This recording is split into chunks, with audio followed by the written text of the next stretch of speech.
This meeting is being recorded. Thank you. Tonight is Monday, September 11th, 2023. Welcome to the special meeting of the joint meeting of the Planning Commission and the Community Human Services Advisory Board. We'll go ahead and call this meeting to order and ask that Hannah take roll. Okay.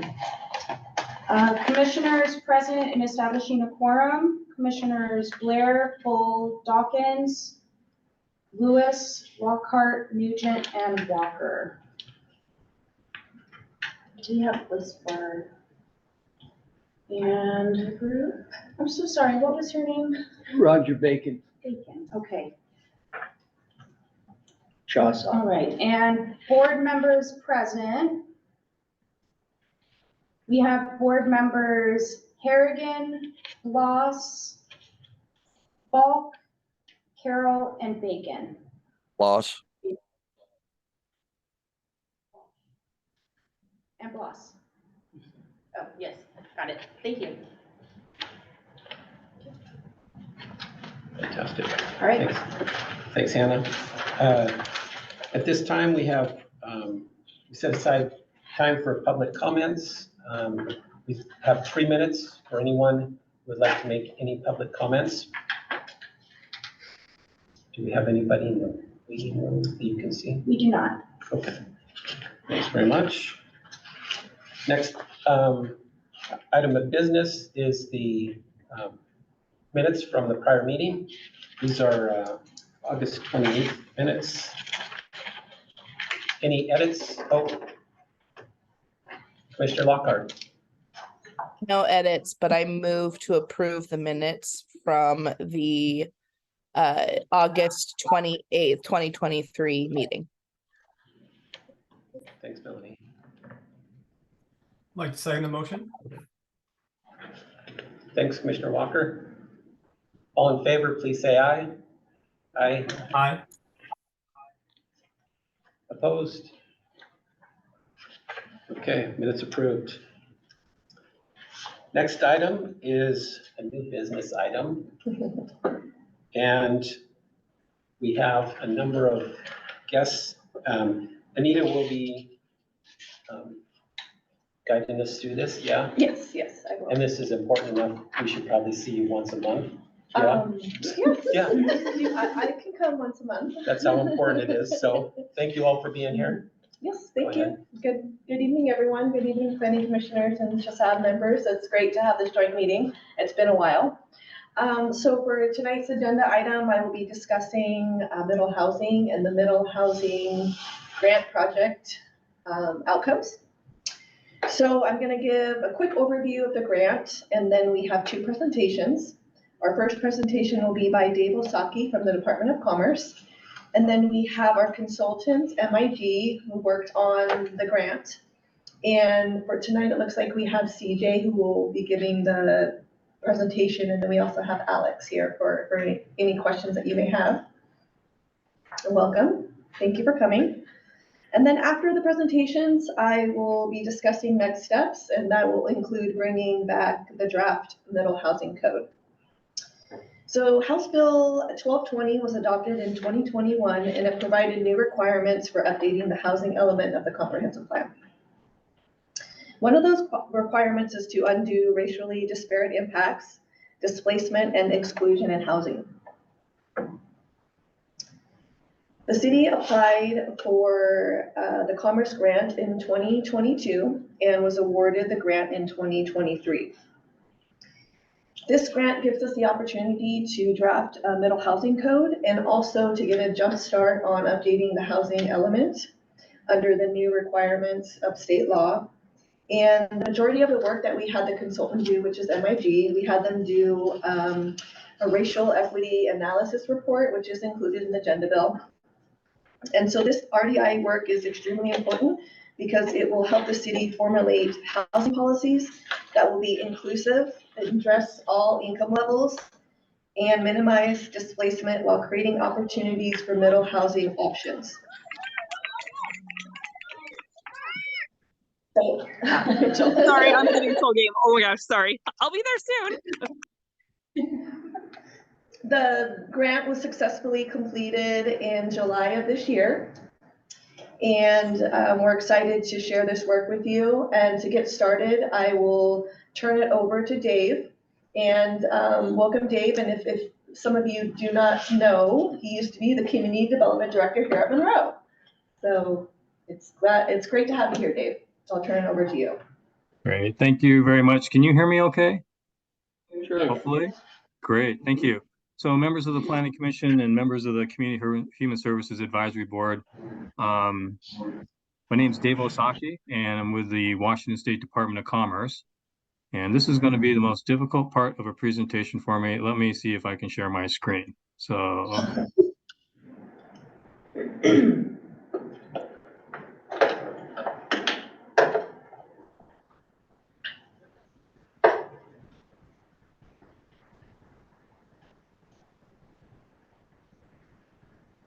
I'm going to hope that you can see my screen right now. And so first of all, thank you, Anita, for the introduction, because you may have saved about 5 minutes of my presentation. You did a very good job explaining of the grant program and how Monroe has gotten to the place it is right now in terms of the racial equity work.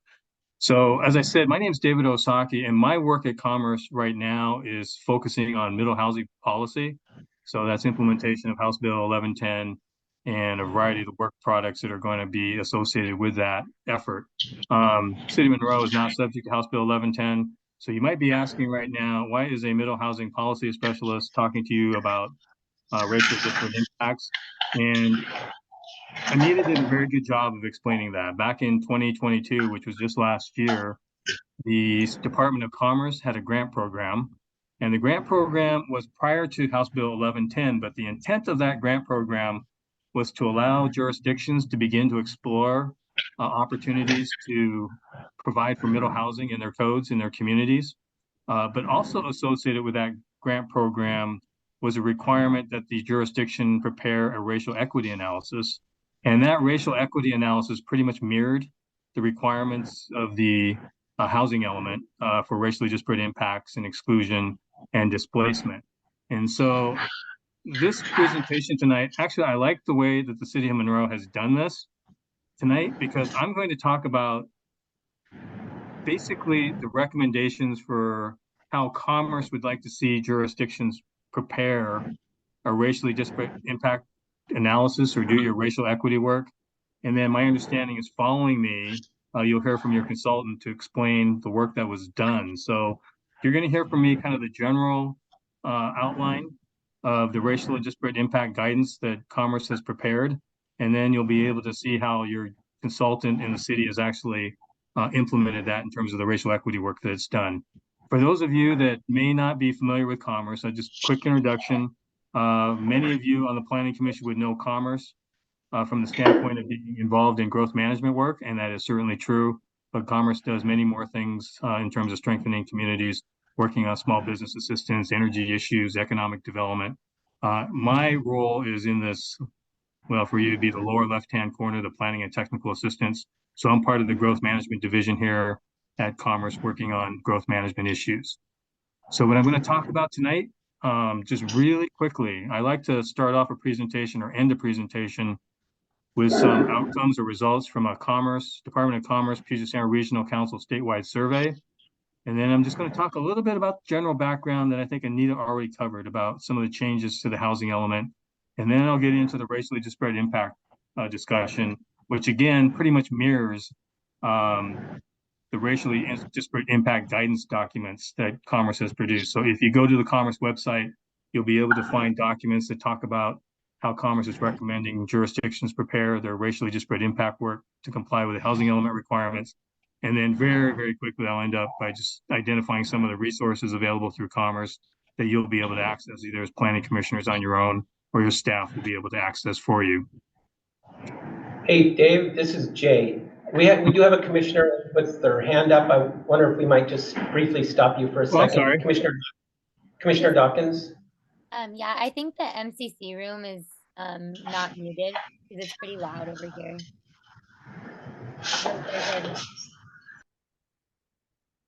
Or something's not muted, I think. Thank you.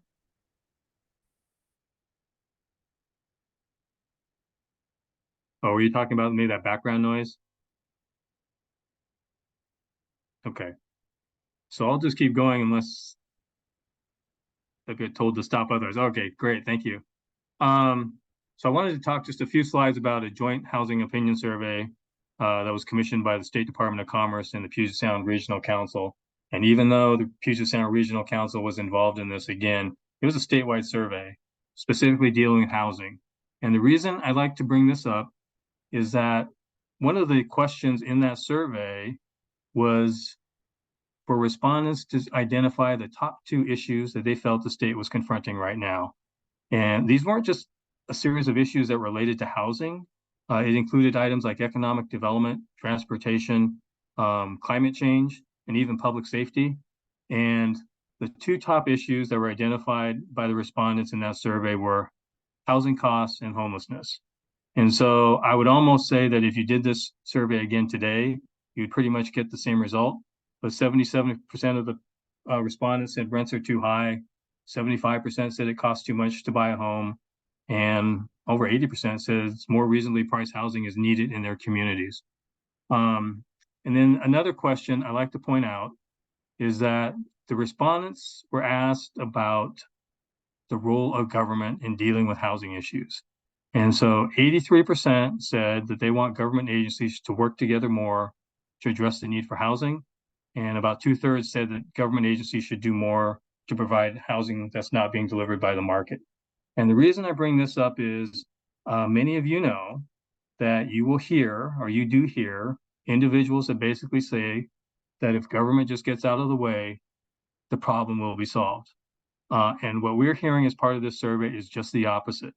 The people in the state are asking government to do more to deal with the issue of housing. And so as you as commissioners or members of the community do your housing element work, and you may come across individuals who say that government shouldn't be doing any of this work, just know that through this survey, you're getting a strong sentiment otherwise. And for those of you who are really interested in looking at all the questions, you can go to the Commerce website, or you can go to the Puget Sound Regional Council website, and you'll find the whole survey and all the questions. I'm going to talk a little bit about general background. Anita talked about this a little bit more. Over the next 20 years, Commerce is estimating that we'll need 1.1 million more homes. And not only has Commerce identified how many homes we'll need to address growth over time, but that 1.1 million has been broken down into income bands. And so as part of the housing element requirements for local jurisdictions, you're going to need to be able to show and document that you can plan and meet the needs of a variety of income types. So this is just an illustration of a statewide need for housing based on income, but you as an individual jurisdiction through a countywide process will get your own numbers divided by income band, and you'll need to be able to work towards those projected housing needs and accommodating those housing needs by these income bands. And then, as Anita said, in 2021, there were some changes made to the housing element requirements under the Growth Management Act. One of the changes was the state growth management housing goals. So there's like 14 goals in the Growth Management Act right now, and one of them deals with housing. And that language for the housing goal got changed from encourage affordable housing to right now it says plan for and accommodate housing. So there's a strong difference between encouraging something and proactively planning for and accommodating housing. And that's a pretty strong statement on the part of the legislature about how important dealing with housing issues was to the legislature and how important they feel it is to the state. The housing element requirements or amendments in 2021 got much more specific about requirements in the housing element. And I'm not going to get into the detail. There's the revised Code of Washington citations there. Just in general, through those amendments in 2021 for the housing element, there's an expectation on the part of local governments that they do a stronger job in terms of addressing the housing needs for all economic segments of the community. And that goes back to that prior slide where you as a community are going to need to plan for different income bands in terms of providing housing. And then I'm going to talk about the racially disparate impacts component of the housing element amendments. There's a lot of words on here, and I'm not going to read them all. But when the Growth Management Act got amended in 2021, it added some specific requirements related to disparate impacts, exclusion, and displacement. And these are the 4 subsections of the housing element that deal with those specific topics. And just really quickly, I'm just going to ask you to kind of look at these kind of in tandem, E and F in tandem and G and H in tandem. So E says the local jurisdictions should identify policies and regulations that result in racially disparate impacts, displacement, and exclusion. And F says you identify and implement policies and regulations that begin to undo racially disparate impacts, displacement, and exclusion. So the expectation on the part of local jurisdictions is you're going to identify the policies and programs that result in racially disparate impacts, displacement, and exclusion. And then you're going to begin to amend and look at policies and regulations that undo those racially disparate impacts, displacement, and exclusion. G and H pretty much function in tandem also, because G says that you as a jurisdiction need to identify areas that may be at higher risk of displacement. And H is saying you need to establish anti-displacement policies. And then, so I know that's oversimplifying this, but that's the way I like to talk to jurisdictions about how they should look at these 4 sub-elements. It's identifying racially disparate impact policies and then doing them. It's identifying areas that may be at higher risk of displacement and then establishing anti-displacement policies to address that. Within the RDI standing for racially disparate impact, guidance document that Commerce has prepared, there are different definitions, or there are definitions for racially disparate impacts, exclusion in housing, displacement, and displacement risk. And so these are not defined in the Growth Management Act, but they're defined in the guidance document that Commerce has prepared. And real generally, as you do your RDI, racially disparate impact analysis, here's kind of a general framework for what our recommendations look for a community to do. So what are you going to look at? So throughout this entire presentation, you're going to hear me say racially disparate impacts, exclusion, displacement, and areas at high risk of displacement. Those are the key items you're going to look at. And what do you look at in order to do that evaluation? You're going to look at data, and you're going to engage with your community. And those need to work in tandem also, because you all know that data may say one thing or it may reflect a moment in time, but you really have to engage in your community and have a dialogue and discussion with your community to better understand what is behind the data. And then we're also going to look at reviewing your policies. And then what are some policy options? So now you plan for racially disparate impacts, exclusion, displacement. What do you look at? Data, community engagement. You look at your policies. And then you begin to look at policy options to address racially disparate impacts, exclusion, displacement, and anti-displacement areas at risk of displacement. And our guidance document identifies 4 separate policy options, and there's a series of different ways you can implement these policy options to address those RDI, exclusion, and displacement. Our approach to addressing racially disparate impacts, this is kind of the forest in terms of just kind of the process that we're recommending. And step 1 is engage the community. You need to talk to the community about racially disparate impacts, get a better understanding what history might be behind any types of exclusion data that you're seeing. The step 2 is gather and analyze the data. So again, those work in tandem. You engage the community, you gather and analyze the data. And then step 3, 4, and 5 are basically you begin to evaluate your policies, revise your policies, and then you review and update your regulations.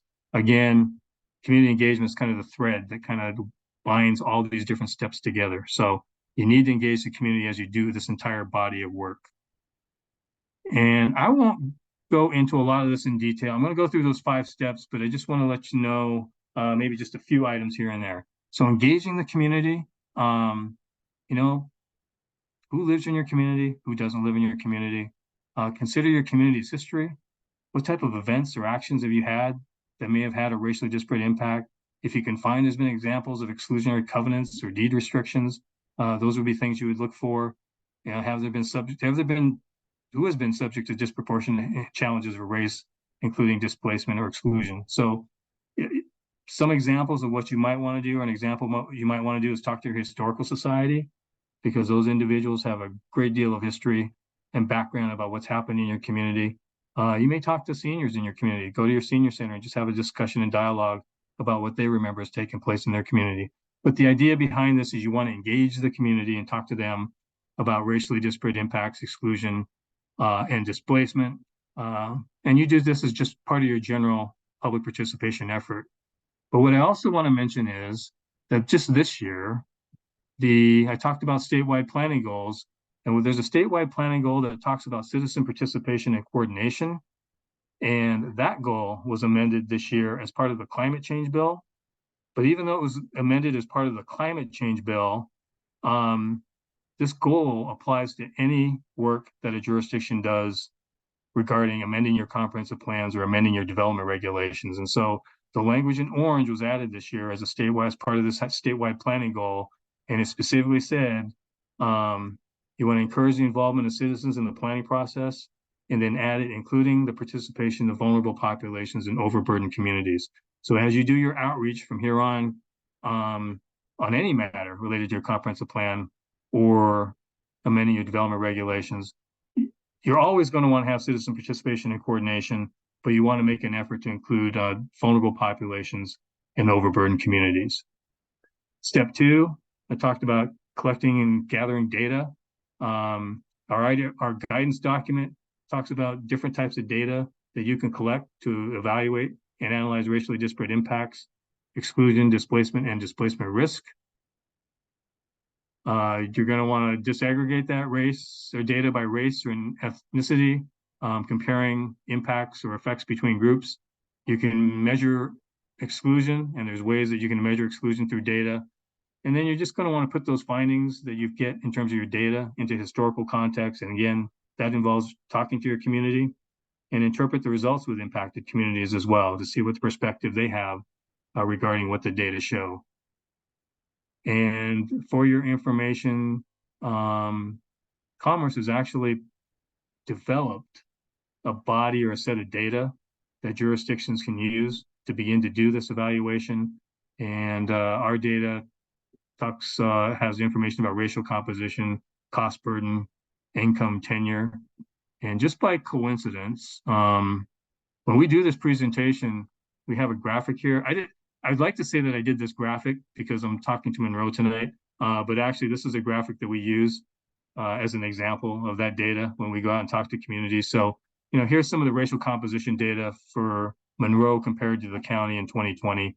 And that's just one example of the data set that we provide to local jurisdictions. So you're going to continue to analyze the data. You'll look at areas that may have higher risk of displacement, look at social demographic factors, evidence of demographic change or market factors that may result or lead to displacement. And then you're going to work towards evaluating your existing policies. So you've talked to your community, you're going to keep talking to your community, and you have a data set that tells you at a moment in time if there's been any evidence that there might be displacement or exclusion or racially disparate impacts in your community. And so you'll begin to work in looking at your policies, and you'll look at your housing element policies. Who benefits or who's burdened by individual policies? Does it contribute to racially disparate impacts or exclusion?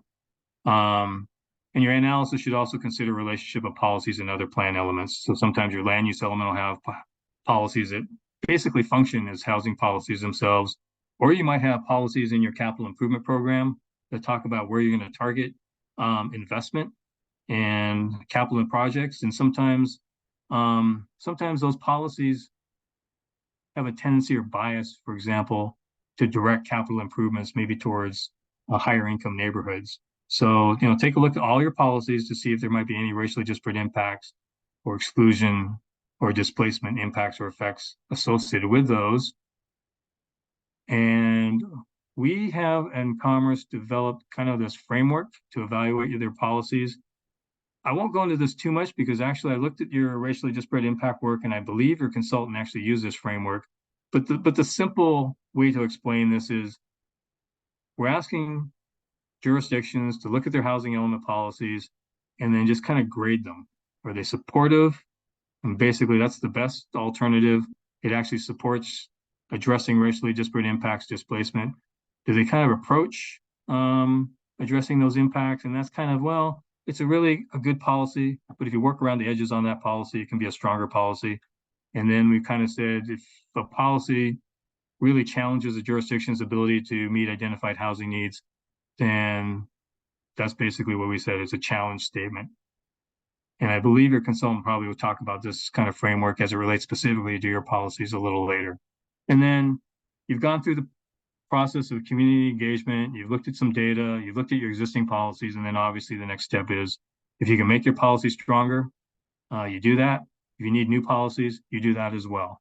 And you consider policy options across 4 broad categories is what we're recommending. If you go to the racially disparate impact guidance document, there's a lot of information and a lot of options under each one of these categories. So you can increase your affordable housing production, you can preserve your existing affordable housing, you can protect existing communities through like homeownership programs, foreclosure counseling programs, home repair programs, and then you just ensure the benefits of investment and development are equitably distributed. So like I said, if there's certain ways or certain policies that are directing some of the capital investments into wealthier neighborhoods, you're going to want to take a look at that. Even if it inadvertently does that, you're going to want to take a look at that.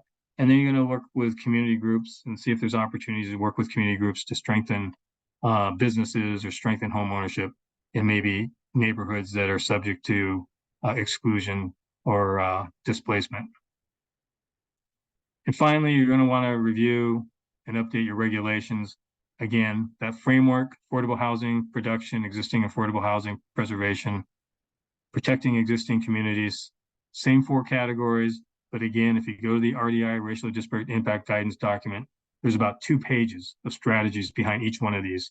So it gives you a better context and explanation for what each of these is. And well, like I mentioned, under those 4 broad categories, there are different strategies and different ways to implement each one of those. And this slide identifies some options under each one of those 4 strategies. And I'll mention really quickly, after this meeting, I'm going to send this slide deck to Anita. So she'll be able to give it to you, or you'll be able to look at it when you have your own chance to do so. And then I'm going to finish up really quickly and just talk about resources. I have a couple slides. So again, if you want to take a look at that public opinion survey I talked about very early on, you can find that on the Commerce website. Background about the housing laws are on the Commerce website. Background on that 2021 amendment dealing with the housing element and resources associated with that are on our website. We have some communication tools also, some real short videos talking about racially disparate impacts, housing needs, quality of life. They're about 3 or 4 minute videos, and they're really, really good just to kind of look at and get some background on each one of these issues. And then if you're really interested, some accessory dwelling unit guidance as well. So if you go to the website, there's just going to be a range of information that local government staff or planning commissioners can access to get more information. And here are some of the main web pages at Commerce. The main housing web page, updating your housing element web page, your periodic update web page, which is what you're in the midst of right now. And then if you want staff support on racially disparate impacts, Laura Hodgson in the housing unit at Growth Management worked on the racially disparate impact documents, and then I can certainly help out as well. And I can either take questions now or I can wait until your consultant speaks. It's certainly up to you. Right now, just in case you have to log out during the next presentation. So yeah, if anyone, it looks like there's a couple questions. Go ahead, Jake. I just want to say thank you for your presentation. Super helpful. And I was going to ask to staff, is a copy of this presentation getting sent out after? I didn't see it in the packet, but I would love to follow up on some of the links and pages and data in it. Yes, we will be sending it out as soon as we receive it from Dave.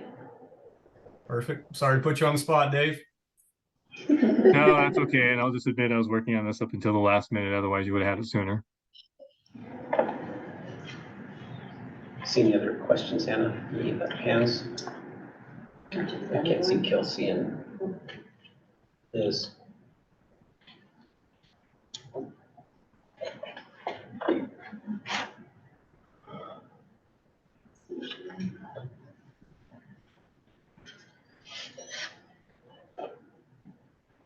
I can't tell if anyone has questions, so I'll leave this up. Any of you from the housing board? No. Okay. Thanks very much. Jake had one more. I'll just click. Jake? I'm so sorry. It's just something I thought of at the last second. Does Commerce have any guidance on working with, like, how jurisdictions can work with builders for the penciling question? Not specifically in that regard. However, well,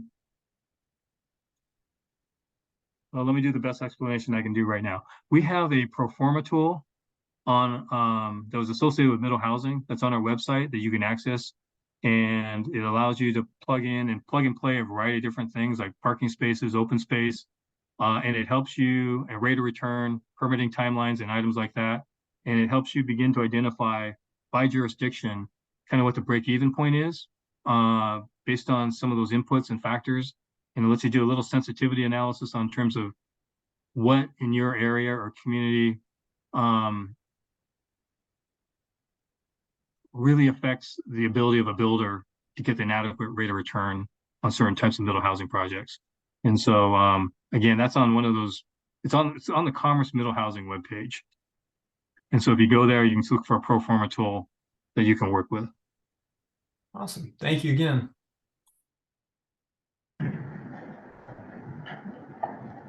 Mr. Harrigan? Yeah, thank you. I have a question that I think I can save until after our consultant presents. But are you planning to stick around until that point? Or if not, I'll stay. I'll definitely stay. I'll I'm gonna save sit it. in it And too. perfect. Okay. That way, if it gets answered in the course of things, then there we go. Great. And thank you very much, as I'm sure everybody would say, for great information. You're very welcome.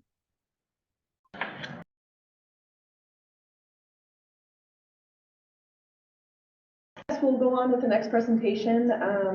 It will be by CJ from MIT, and he will do a summary and findings of the city's draft racial equity analysis report. Hello and good evening. How am I coming across from Portland, Oregon? All right.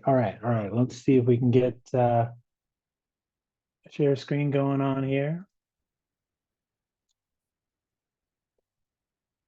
Can everyone see a presentation slide cover here? Yep. Great. So thank you all for having me here. As an introduction, my name is CJ Doxey. I work with MIG. I'm based out of the Portland office, although we do have offices in Seattle as well. And we've got a great team working with the city on this particular project. And for this particular aspect, I've been tasked to do the racial equity analysis report, which was a great opportunity to dive into the data and get an understanding of the community here as a way of well, I guess I could say thank you to Dave. Similar to the way that Anita did an introduction, Dave covered a fair amount of the presentation that we'll be doing today, so we can probably shave a couple minutes off of that. Thank you for that, Dave. But as far as the presentation goes, I will talk about the equity analysis report and cover some of the organization of it all, some of the information related to the community and the impact assessment and policy evaluation that we did. The report is organized into 5 sections. A lot of the information here does follows Commerce's guidance in terms of organization approach, topics that we should be looking at here. So we use that as a resource for evaluating Monroe from a racial equity perspective. And as far as the steps that Dave had on one of his slides, this particular part of it's probably going to focus mostly on steps 2 and 3, the data and the community information. It does give a little bit into step 1, but I will say that what we won't be covering here as part of this presentation will be steps 4 and 5. Those are going to be at a later point. Really, we just want to fill the Planning Commission and Advisory Board on the information that we've found so far, and you use that as a way to inform you and your policy decisions that will be coming down the pipeline. So this slide looks really familiar. Dave included this as well. This is a copy of the regulatory requirements, which prompts us to do this work here. I won't go into it except to say that this has been our kind of guiding star or our beacon, so to speak, in terms of what we're trying to accomplish here. We're trying to make sure that the city is meeting state requirements and doing it in a way that benefits the members of the community and leaves the state an easy checkbox for them to approve as well. So moving on to some of the information, the community information here, this graph here provides just a high level overview of the community here. The city of Monroe is a city of about 20,000 people, maybe a little over. You have just about 5,500 households with an average household size of 2.9 persons per household. Your median age is a hair under 34, so half your population is going to be under that age. The other half is going to be over that age. And as far as your just a little under 10% of your community is under the age of 18 or children, kids, and young adults. And a little over 25% of your community is aged over 65. You have your senior citizens and respected members of the community. And I will say, feel free at any point to raise your hand, jump in with any sort of questions. There's going to be a lot of information in here. I certainly don't want you to have a question waiting on the sideline. Certainly we can go back to any slides, but feel free to jump in at any point. So moving on, again, this is something that Dave had covered as well. This is a summary of the racial and ethnic composition of your community here. I will say that overall, people of color, minorities, you have a similar overall composition as Snohomish County. The key differences here is that you have a larger share of people who identify as Hispanic or Latino, and you have a smaller share of people who identify as an Asian race. So with that, as far as your income characteristics and your education and attainment, so these slides present information on that. The income characteristics is a little interesting in that you're as a city as a whole, your per capita income is lower than that of the overall county, but your median household income is higher. So what that's saying is that as individuals, you're more likely to have a lower income, but as a household, you may have a higher income compared to the county as a whole. Educational attainment, the community, people who have a college degree or higher, there are fewer of those people who have gotten a college degree or higher educational attainment within Monroe compared to the county, meaning that there are more people who got to a high school or a lower point and stopped there. So this slide in particular provides a little bit of insight in terms of maybe potential disparities related to educational access in the city here. Yeah. So getting into a little bit more of CJ, yes, if I could interrupt you for just a minute, Mayor Thomas has a question. Yeah, can we go back to the last slide real quick? Yep. There we go. Is the Monroe Correctional Facility incorporated into this data? Good question. So typically it depends on the data source. For your income characteristics, no. For your educational attainment, I would need to confirm that. The key distinction from data sources is if you are looking at typically if you're looking at individuals, it will include the incarcerated. They're called group living situations when you're looking at demographic data. So the educational attainment, it might include those, but your income characteristic information would not. Those are separated. Those are gathered separately. I may have a follow-up after Deborah. Okay. City Administrator Knight? And thank you. So CJ, when I took a look at the per capita income and saw that Monroe's per capita income was smaller than the county's, my assumption was it's because our household size is large.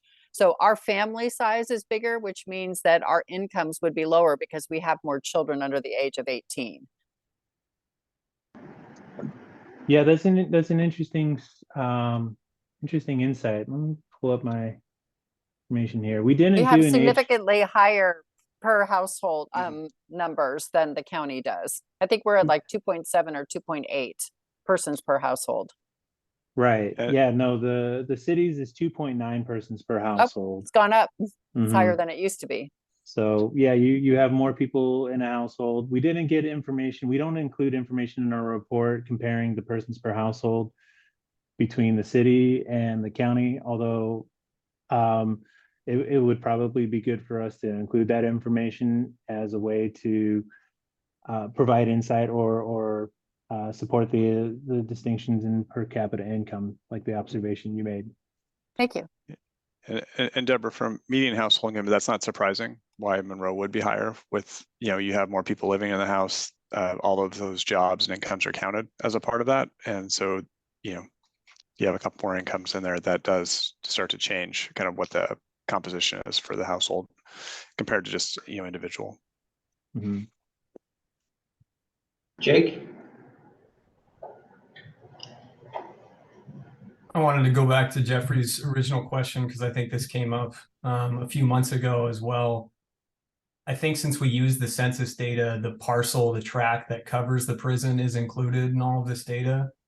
And so it does add another interesting factor, considering that if the prison population, I think, was about 1,800, maybe a little bit more, that's affecting the per capita, the median, and the mean income.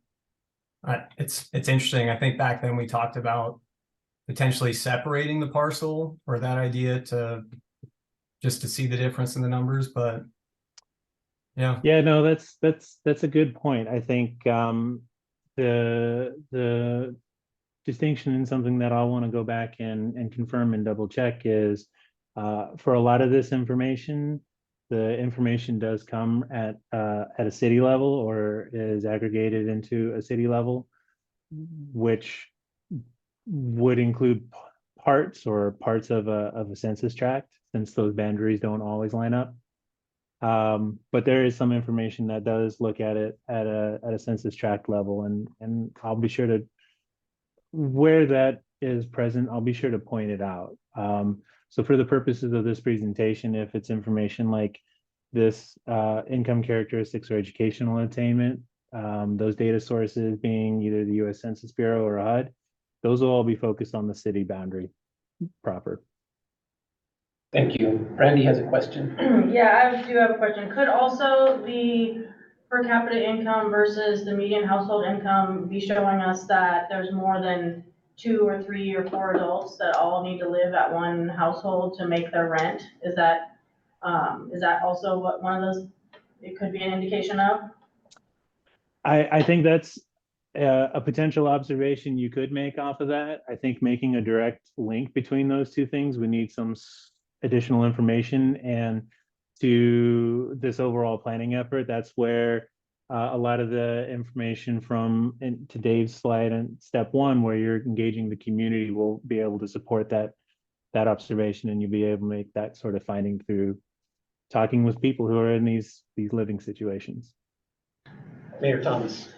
Thank you. The final thing that I would have then would be where the information incorporates or does not incorporate our incarcerated residents. It would be handy if that could somehow be footnoted on the slides in the future. It's something that we get asked that question from time to time, especially from businesses and people wanting to locate here, because it does play into median income. It plays into other things that businesses like Trader Joe's is the one that keeps coming to mind, that they look at certain economic and other demographics, and just being able to call that information out as part of this would be helpful.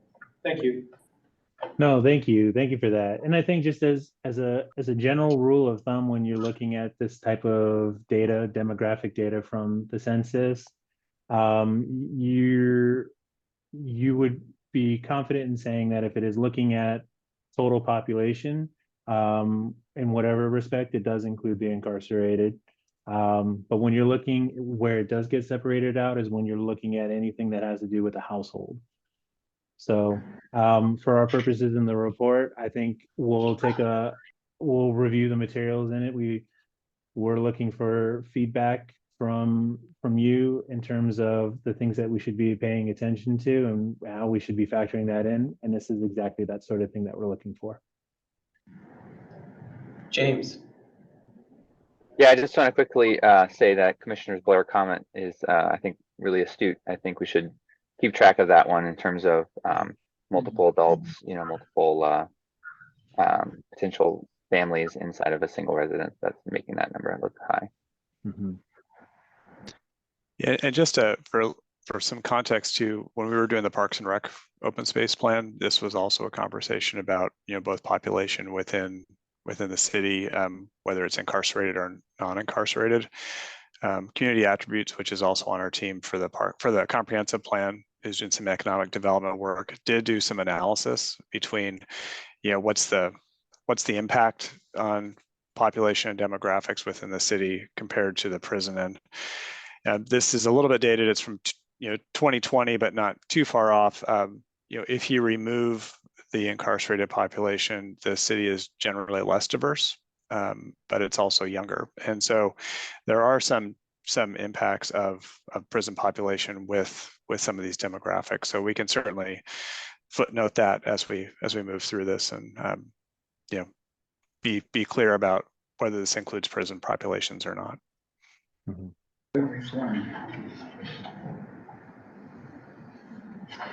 All right, I'm gonna take that opportunity to jump back into the presentation, but certainly we can go back if someone has a question that they have. So going into the racial ethnic composition of the community, understanding the racial and ethnic composition, this plays an important role in terms of understanding the diversity and inclusivity of your city. And examining this could provide insight into the types of community groups that are important to pay attention to, and the types of groups that are important to tailor the services, the programs, the policies for the types of the communities that are present in Monroe. So this graph here gives a summary of the racial and ethnic composition for the city and Snohomish County. According to this and the data, the overall share of the overall share of the overall share of home ownership among the racial and ethnic groups there, at least among minorities, is pretty positive looking there. You have higher home ownership rates among Asian community, Black African American communities, and people who have identified as other races. So compared to Snohomish County, this you're doing better than the county as a whole.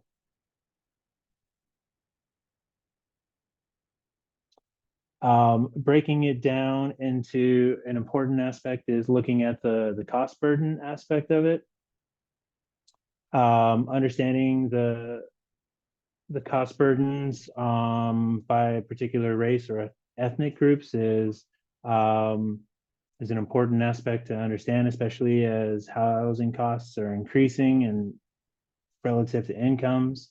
Higher housing costs can result in households having to make trade-offs in other essential areas, whether it be healthcare, education, savings.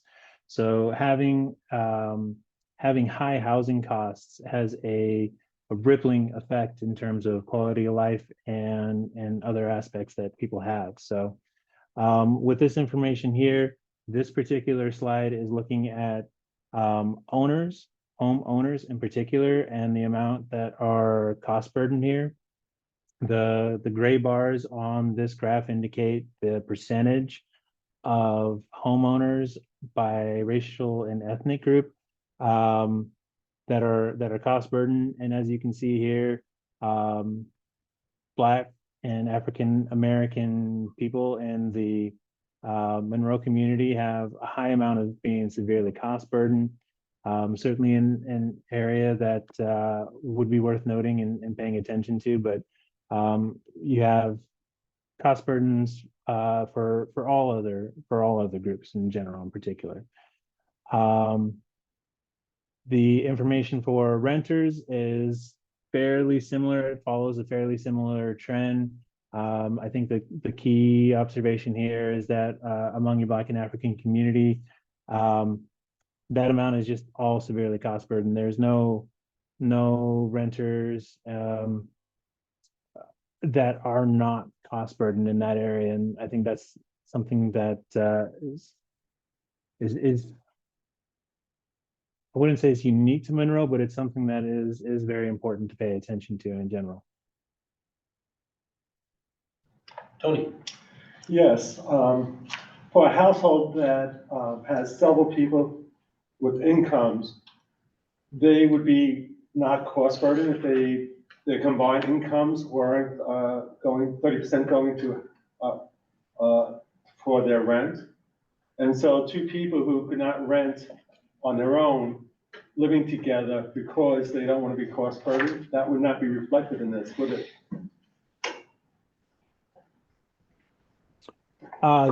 This cost burden because they're inviting other people to live with them so to share the rental cost. So this information is looking at households, not individuals.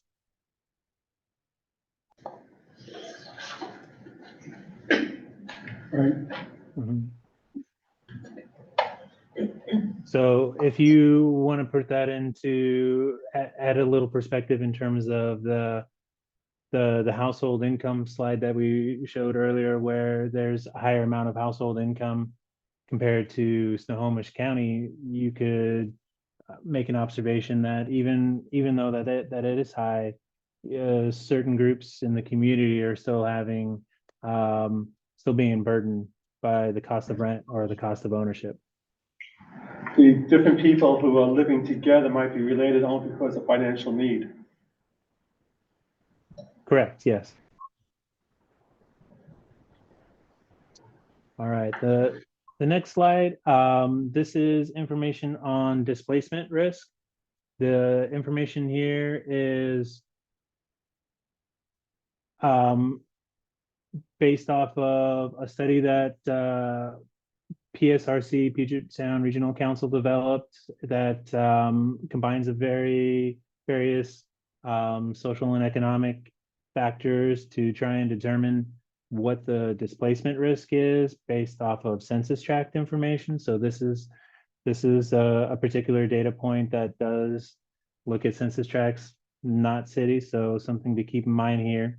There are 4 census tracts that intersect with the city of Monroe's boundary, and you could see that western and northern parts of the city of Monroe have a low displacement risk according to the factors that were looked at this.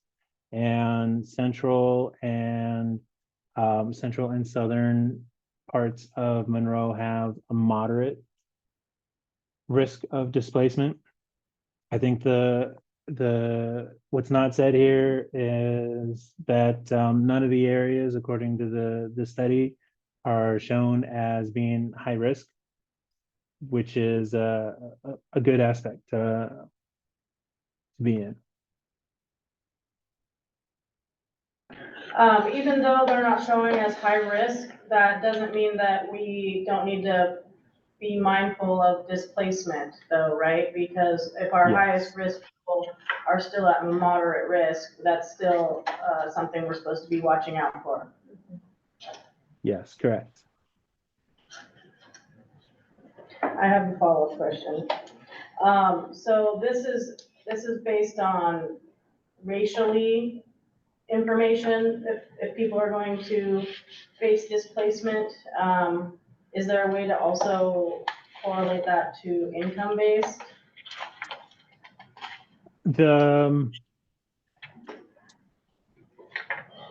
So the factors that are included in this study include a socioeconomic factor as part of it. So it does consider incomes. I would need to double check and confirm what exact data points they use for it, but generally when they're looking at socioeconomic factors, they'll look at household income.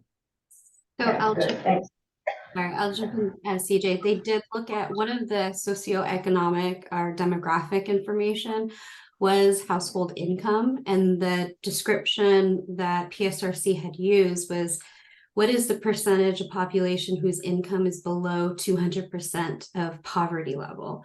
So they assigned that a number which would be added in with the other 5 demographic data points.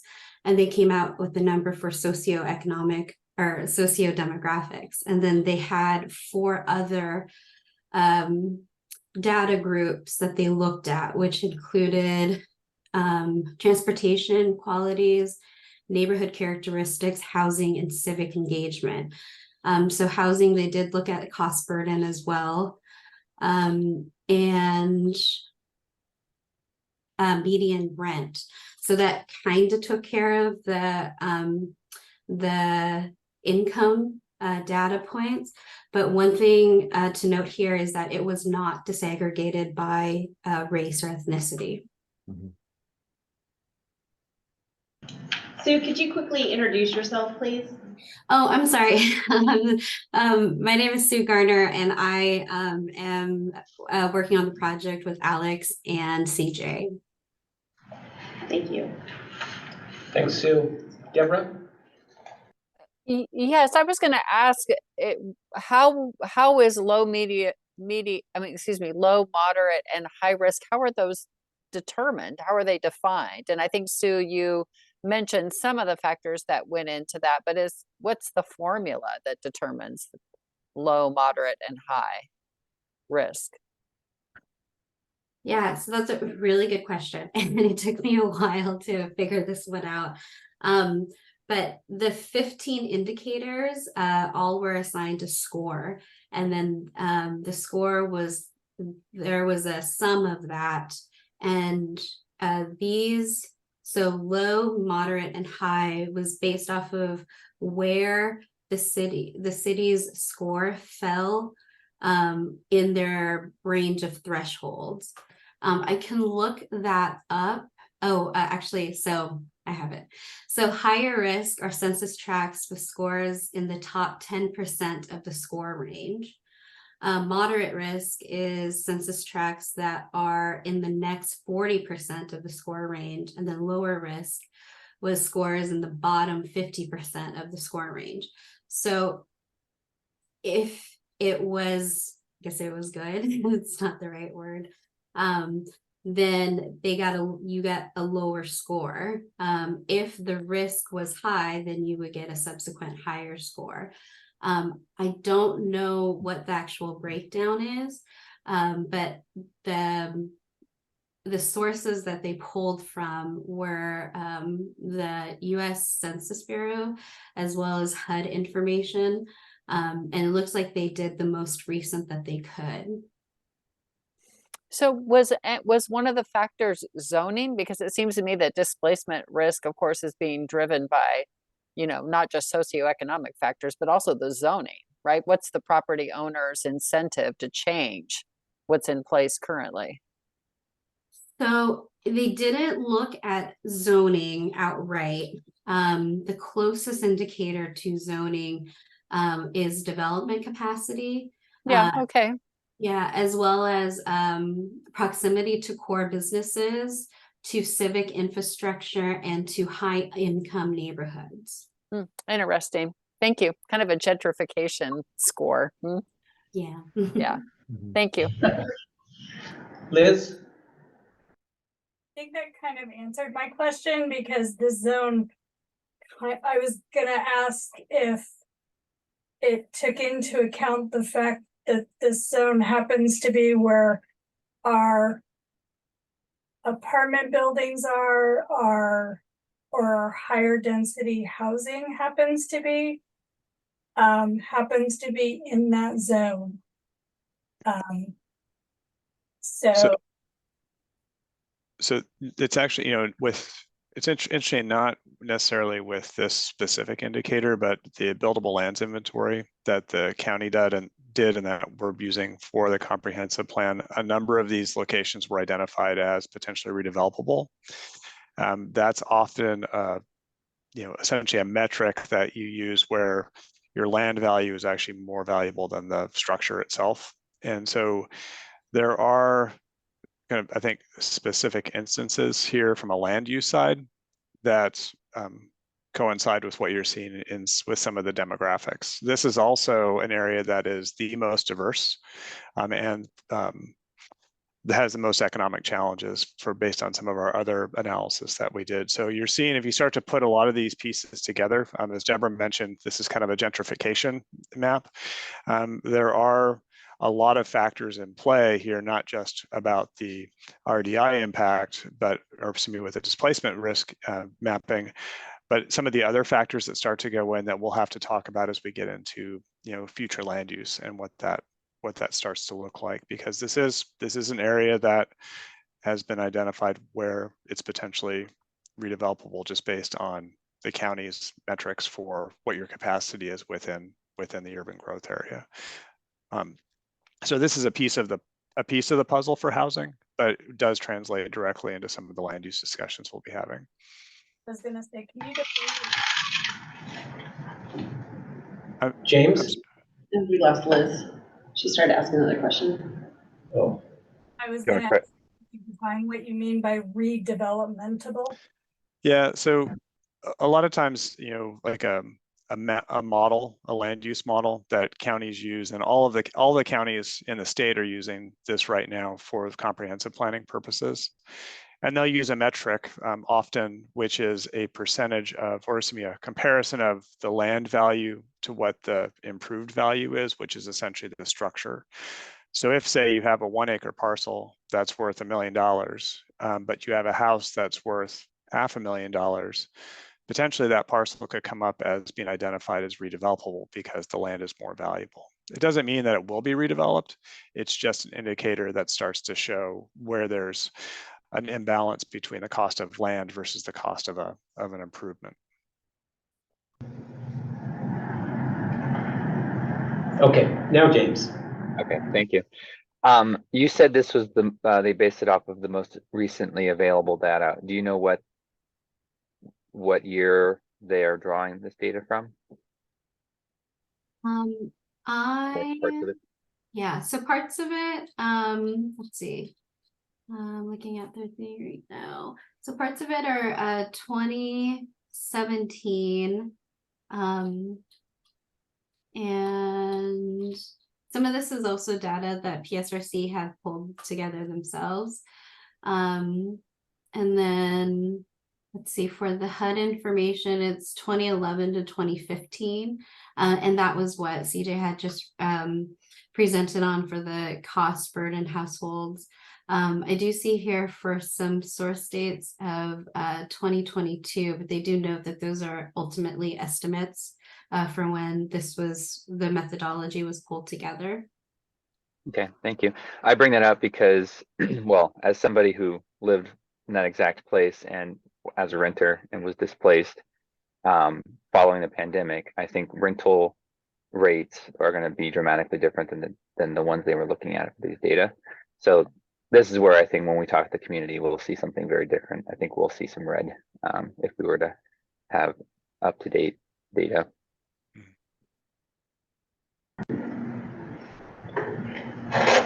Nice. Thank you for that observation. That's interesting to consider the date of this data and actually having someone experienced that type of displacement in there. So I'm sorry to hear that, but I'm glad you're in a role to hopefully influence that and help mitigate that moving forward. I should say I was able to buy a house in Sultan, so it was bittersweet. Yeah. All right. So let's see, getting back onto this. So moving on to the policy analysis here. This is a slide that Dave had presented on as well. This is the policy or the framework that we used for evaluating policies for the city of Monroe. So as part of this comprehensive planning update, the project team has done an initial assessment of the policies for this. This was a separate exercise as part of the plan here. For this particular aspect of the project, we took a lot of the policy work that was done in that and focused on just the housing pieces. I think one thing that David had pointed out was what we wanted to, we are supposed to look at all the housing policies through an equity lens. And so what we've done is we've looked at every single policy that is potentially related to housing and reviewed it through this sort of policy framework. So when we were looking at your policies, we were asking ourselves a number of questions related to, like, does this policy contribute to racially disparate impacts or displacement or exclusion? Is this policy effective in accommodating more housing? Does this policy increase displacement risk? Or does this policy provide protection for communities? So those are the questions that we were asked as we were going through this. There's a Mr. question, Bloss. a hand up. Yep. Yes, thank you. Given some of this data is as old as it is, and I recognize that was the most available data, is there a way to somehow, if this is algorithmically done, is there some way of modifying the algorithm to take into consideration things that we know absolutely, and maybe be able to find out another way, that rents went up sky high, during the last 5-6 years? I mean, that really impacted how these figures would look otherwise, I think. Mm-hmm. Yeah, no, I think the type of study that the displacement risk analysis did is formulaic in nature, where they have all the different factors that they gather data for and inputted it into their model and determine the scores based off of it. It's not something that we would be able to do ourselves as part of this project because we don't have the details on that method that they used to gather the information or weight it. Oftentimes that information isn't readily available without reaching out to the people who did that. But to your point about the age of the data and understanding the little more recent, understanding how things have changed in more recent times and the impacts of that, I think it's important to consider other data points that we have that are more recent than that, at least as it relates to costs and rents. And that includes the housing cost burdens for homeowners and in particular renters. You could see that information is more recent. That information is also broken down by racial and ethnic groups as well. So in terms of putting all the pieces of the puzzle together, I think it's important for us to understand those components as we move forward. I always question all data, and am more interested in when we're talking about a model or an algorithm or whatever. I really like to know the assumptions and limitations behind the way it was put together. It gives you some idea of what's included and what isn't. So if you're looking at that, I'm okay. I don't have the time or the energy to actually go into all of that. So thank you. Yeah, and my hope is that if nothing else, today's meeting will give you a good impression to take away from here. I'm sure. Thank you. And just a side note, so part of the middle housing discussion and the RDI impacts that CJ is going over is one piece of it. We've actually completed a draft market analysis as well too, which has other elements that will, as we get further into the comprehensive plan, we'll be bringing together. That has some data that Community Attributes has access to, and so part of that's proprietary, and so doing the best we can to bring you the most recent information. Unfortunately, with demographics, they're always a few years behind. It feels like, just from a collection and, updating standpoint, but we'll do our best to bring you as much updated information as possible. Mm-hmm. Tony? Yeah, thank you. Well, I agree some of this data is old. Matter of fact, some of it makes me feel young. And but the reality is no one doubts that there's at least a moderate risk. And if we listen to each individual comment, that we suspect there might be even some neighborhoods higher risk. And so that doesn't negate that the data is old, that we need to implement some of these policies to make sure that whether it's moderate risk or, as we suspect, high risk, that it doesn't get worse.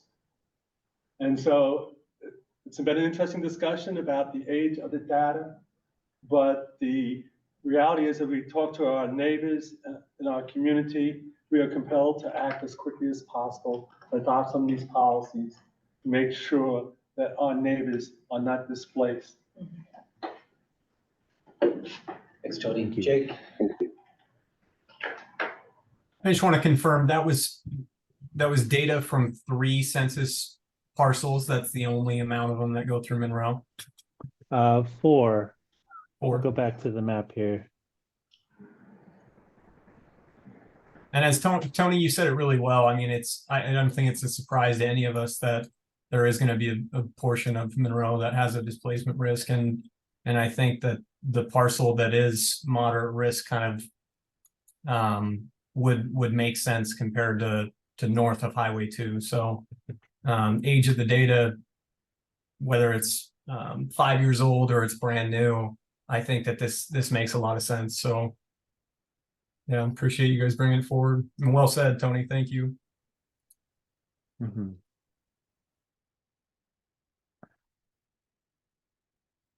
Okay. So I think in this next aspect here, again, talking a little bit about the framework that we looked at for evaluating policies, we graded or scored every housing policy that the city currently has on the books. But for this slide, I'm only going to call out the ones that we identified as challenging. So I'll put those up. It's going to be a little text heavy here. I'm going to jump back and forth real quick just to give you an idea. There aren't very many. So you've got about 7 or 8 policies. A couple of your policies are duplicated in different parts of your comprehensive plan. And I won't go into these in detail, except to say that we were looking at these pretty critically. So some of these have to do with opportunities where you can make a judgment call. And if the policy from a housing perspective wasn't supportive, it wasn't clear and objective. That was something that we paid attention to, and we were wanting to flag those as an area to look at, as an area for us to discuss down the road as this project progresses, in ways that we can make these, improve these, or if needed, replace these. So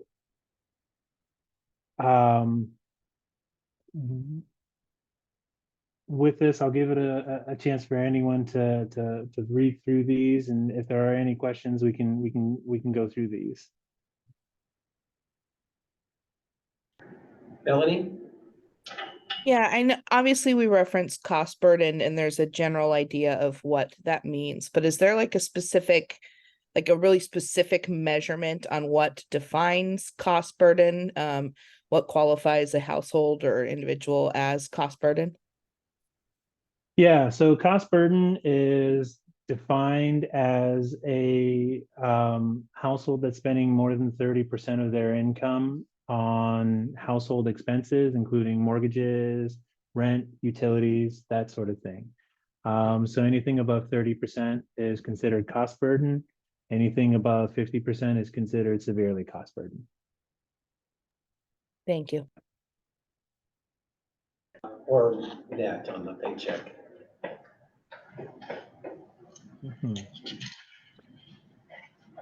So again, these are just policies that we'll look at more in terms of potential revisions. One thing that's important to note is that we don't have to come to any final decisions now. We have until the project is implemented, or the comprehensive plan is implemented and adopted, to revise any policies that have these disparate impacts or potential impacts. Jake?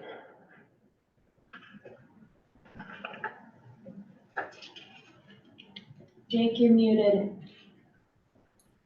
Thank you. I'm sorry. I was just going to say, with regard to the maximum number of units served by a single traffic outlet, that sounds like one that may be more related to fire safety. So I don't know. It highlights kind of the idea of the importance of kind of incorporating infrastructure and transportation and roads into that discussion of accommodating higher density housing and middle housing. So yeah, thank you guys. Right. No, that's a good point, and something that at least as part of this, we recognize that that's an important aspect of it, and it may be the limiting factor as far as the intent of that policy. But from our perspective, as part of this work, we did flag it as that as needing a closer look. If that is the reason, then I think it would be important for us to make sure that it isn't a way to, it can't be used as a way to limit housing from a racially disparate impact standpoint. Good stuff. Thank you. So I'll jump to the next slide here. So yeah, and I think these ones here in particular are really flagged because of keywords. Keywords being compatible with neighborhood character, community character, those sort of things have a lot of interpretation that go behind them, and that interpretation is it's an opportunity for them to be used in an exclusionary way. That's not to say that that is their intent and that's not their purpose there. Certainly we are cognizant of the importance of maintaining compatibility with the overall neighborhood, but we want to do so in a way that is clear and objective, and certainly not in a way that could potentially limit housing or limit the members of the community who could live there.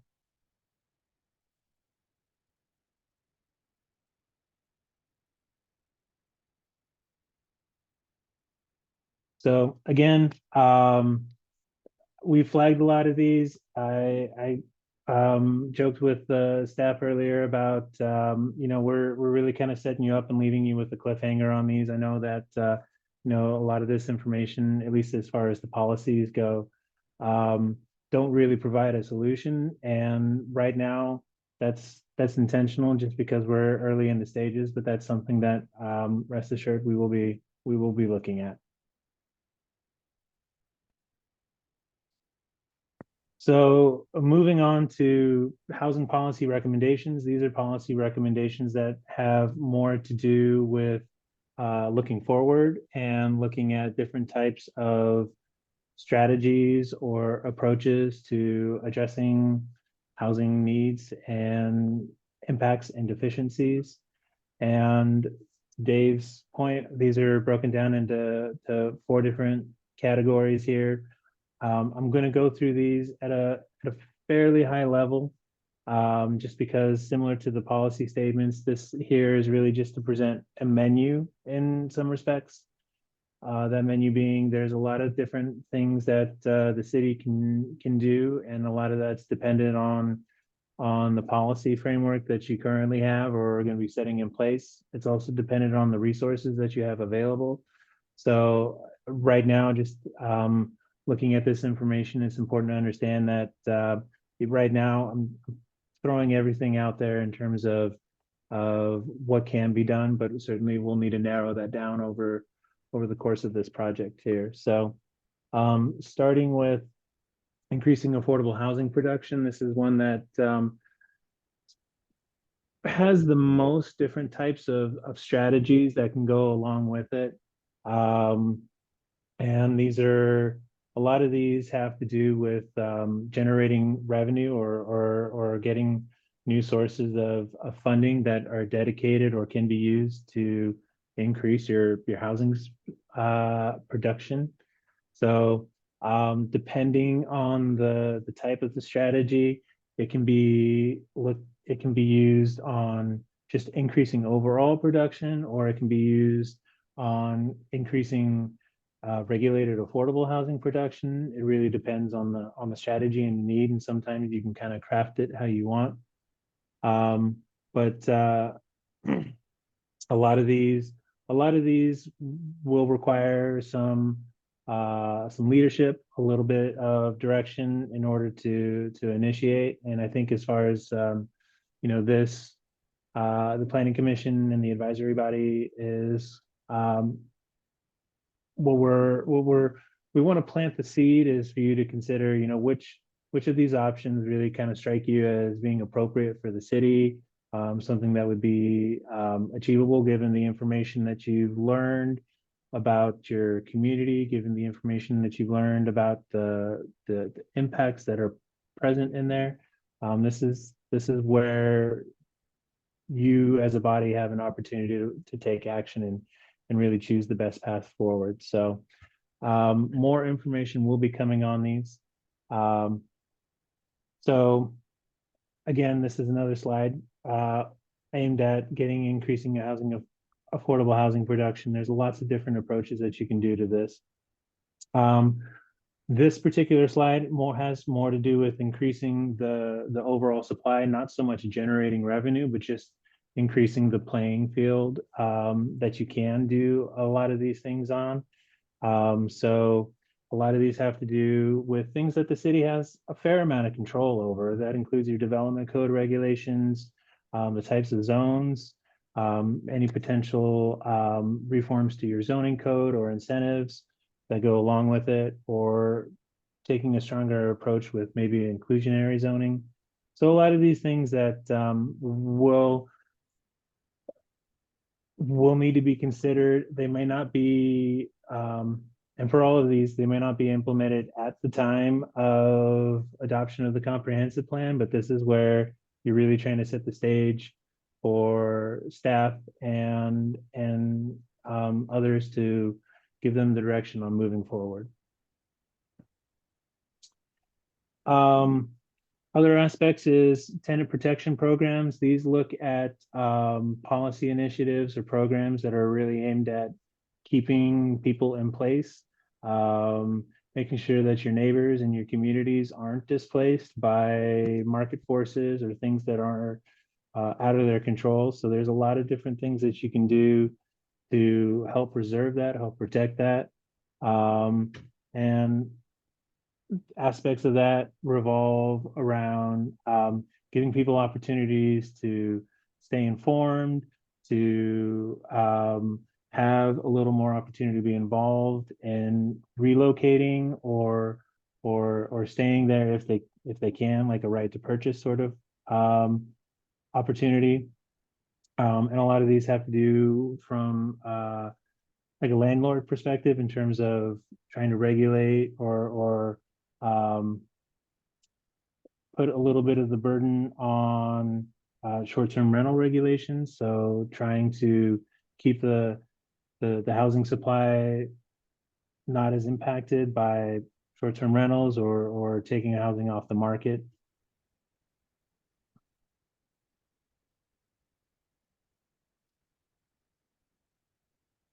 Other housing protection strategies include home ownership programs, really trying to get members of the community into a home ownership scenario where they're starting to build wealth and long-term equity. So opportunities to convert or help support people who currently rent into a home ownership. And also rental assistance. I mean, rental prices are a big issue in the city, and certainly something that more people can use support with. A lot of the housing choice voucher program is great. I mean, there's a lot of opportunity there for people who qualify based off of their incomes.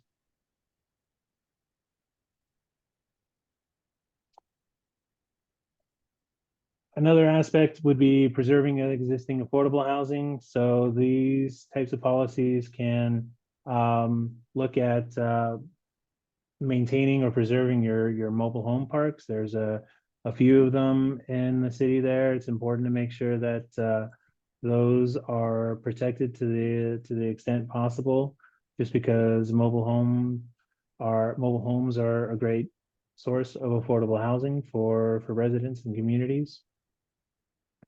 Other aspects include retaining affordability over time. So this includes loan affordability periods or a notice of intent to sell ordinance. So this is really trying to prepare people for changes in selling properties, giving people opportunities to prepare for if a property is going to be sold, if they're renters, or giving people longer periods to afford to stay in the places that they're currently at, like a grace period. And then the equitable distribution of benefits. These are, again, policies that are looking at preserving existing affordable housing.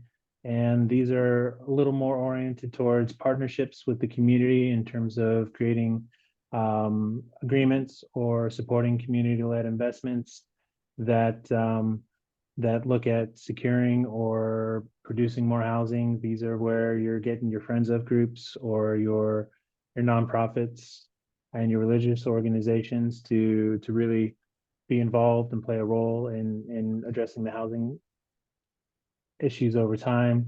And then monitoring your equitable outcomes. This is the type of that's the type of policy where you're trying to track your progress over time and understanding what policies have been effective and what policies have not, and trying to course correct over time. So I think that covers the high level overview of the policies and a lot of the strategies that go along with them. Certainly, it's okay to feel a little overwhelmed with a lot of these strategies, a lot of these policies. Like I said, there's a lot here to digest and a lot to consider here. But again, this is something that will be discussed more down the road in terms of figuring out what's going to be most appropriate for the city.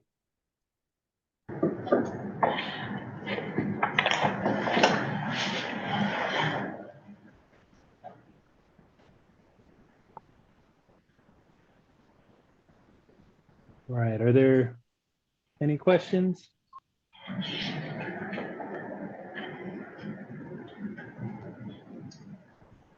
No. Okay. Okay, thanks, CJ. Thanks, CJ. Oh, James has a hand up. I have thoughts and questions, but I just don't want to, I've already spoken a couple times, so I just want to make sure that there's not other input that hasn't been given before I take any more time. Go ahead. Well, so one clarifying question is, this is the end of your presentation. Is this the end of the presentations for the meeting as well? Yeah, it was Dave and myself are the presenters for tonight. Yes. Okay. All right. Well, the thing that I wanted to mention was just as a Human Service Advisory Board member, I'm very grateful to be here to be able to speak with, the planning commissioners. And so I just want to take the opportunity to point something that I feel is important now, which is the buildable land in Monroe is limited. And so focusing too much on increasing production seems problematic because infill, I think this is something that Lance Bailey was just talking to us about in our last meeting, is really the future of production for Monroe. But that also comes with, I would argue, a lot of displacement when we're taking down a house and building, infill. I think that's going to lead to a lot more displacement as well. And so among many things, I think, you take multi-pronged approach, but one thing I really want to highlight are community land trusts, because they incorporate many of the options that were listed on the previous slide, with education, community engagement, preservation of the existing homes that you already have.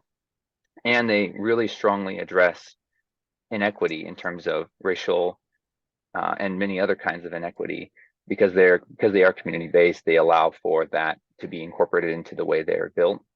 And so it can be an excellent way to address the affordable housing, but also the equity issues. And so I was just curious if you did have any other thoughts. You didn't specifically mention community land trust, but I wondered if you had any thoughts on that.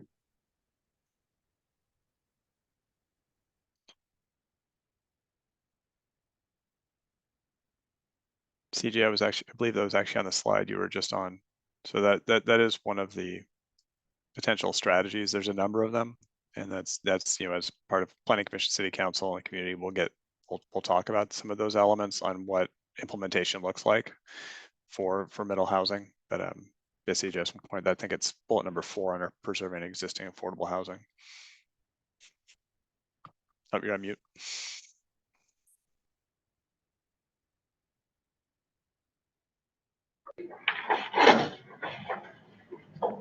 You're on mute still, CJ. Oh, call him Jake again. Right. Thank you. Thank you, Alex. That was,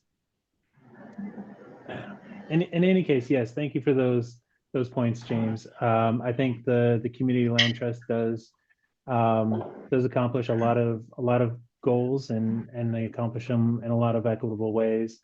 I think that just from having worked on housing policy and having worked on housing strategies there, community land trusts can be challenging from the perspective in terms of oftentimes you'll need to have a combination of partnerships and funding to really pull those off, at least from a city perspective. And I think that choosing to do that, which is great, you need to recognize that there will probably need to be some support and planning that goes into it to make sure that that's a successful strategy.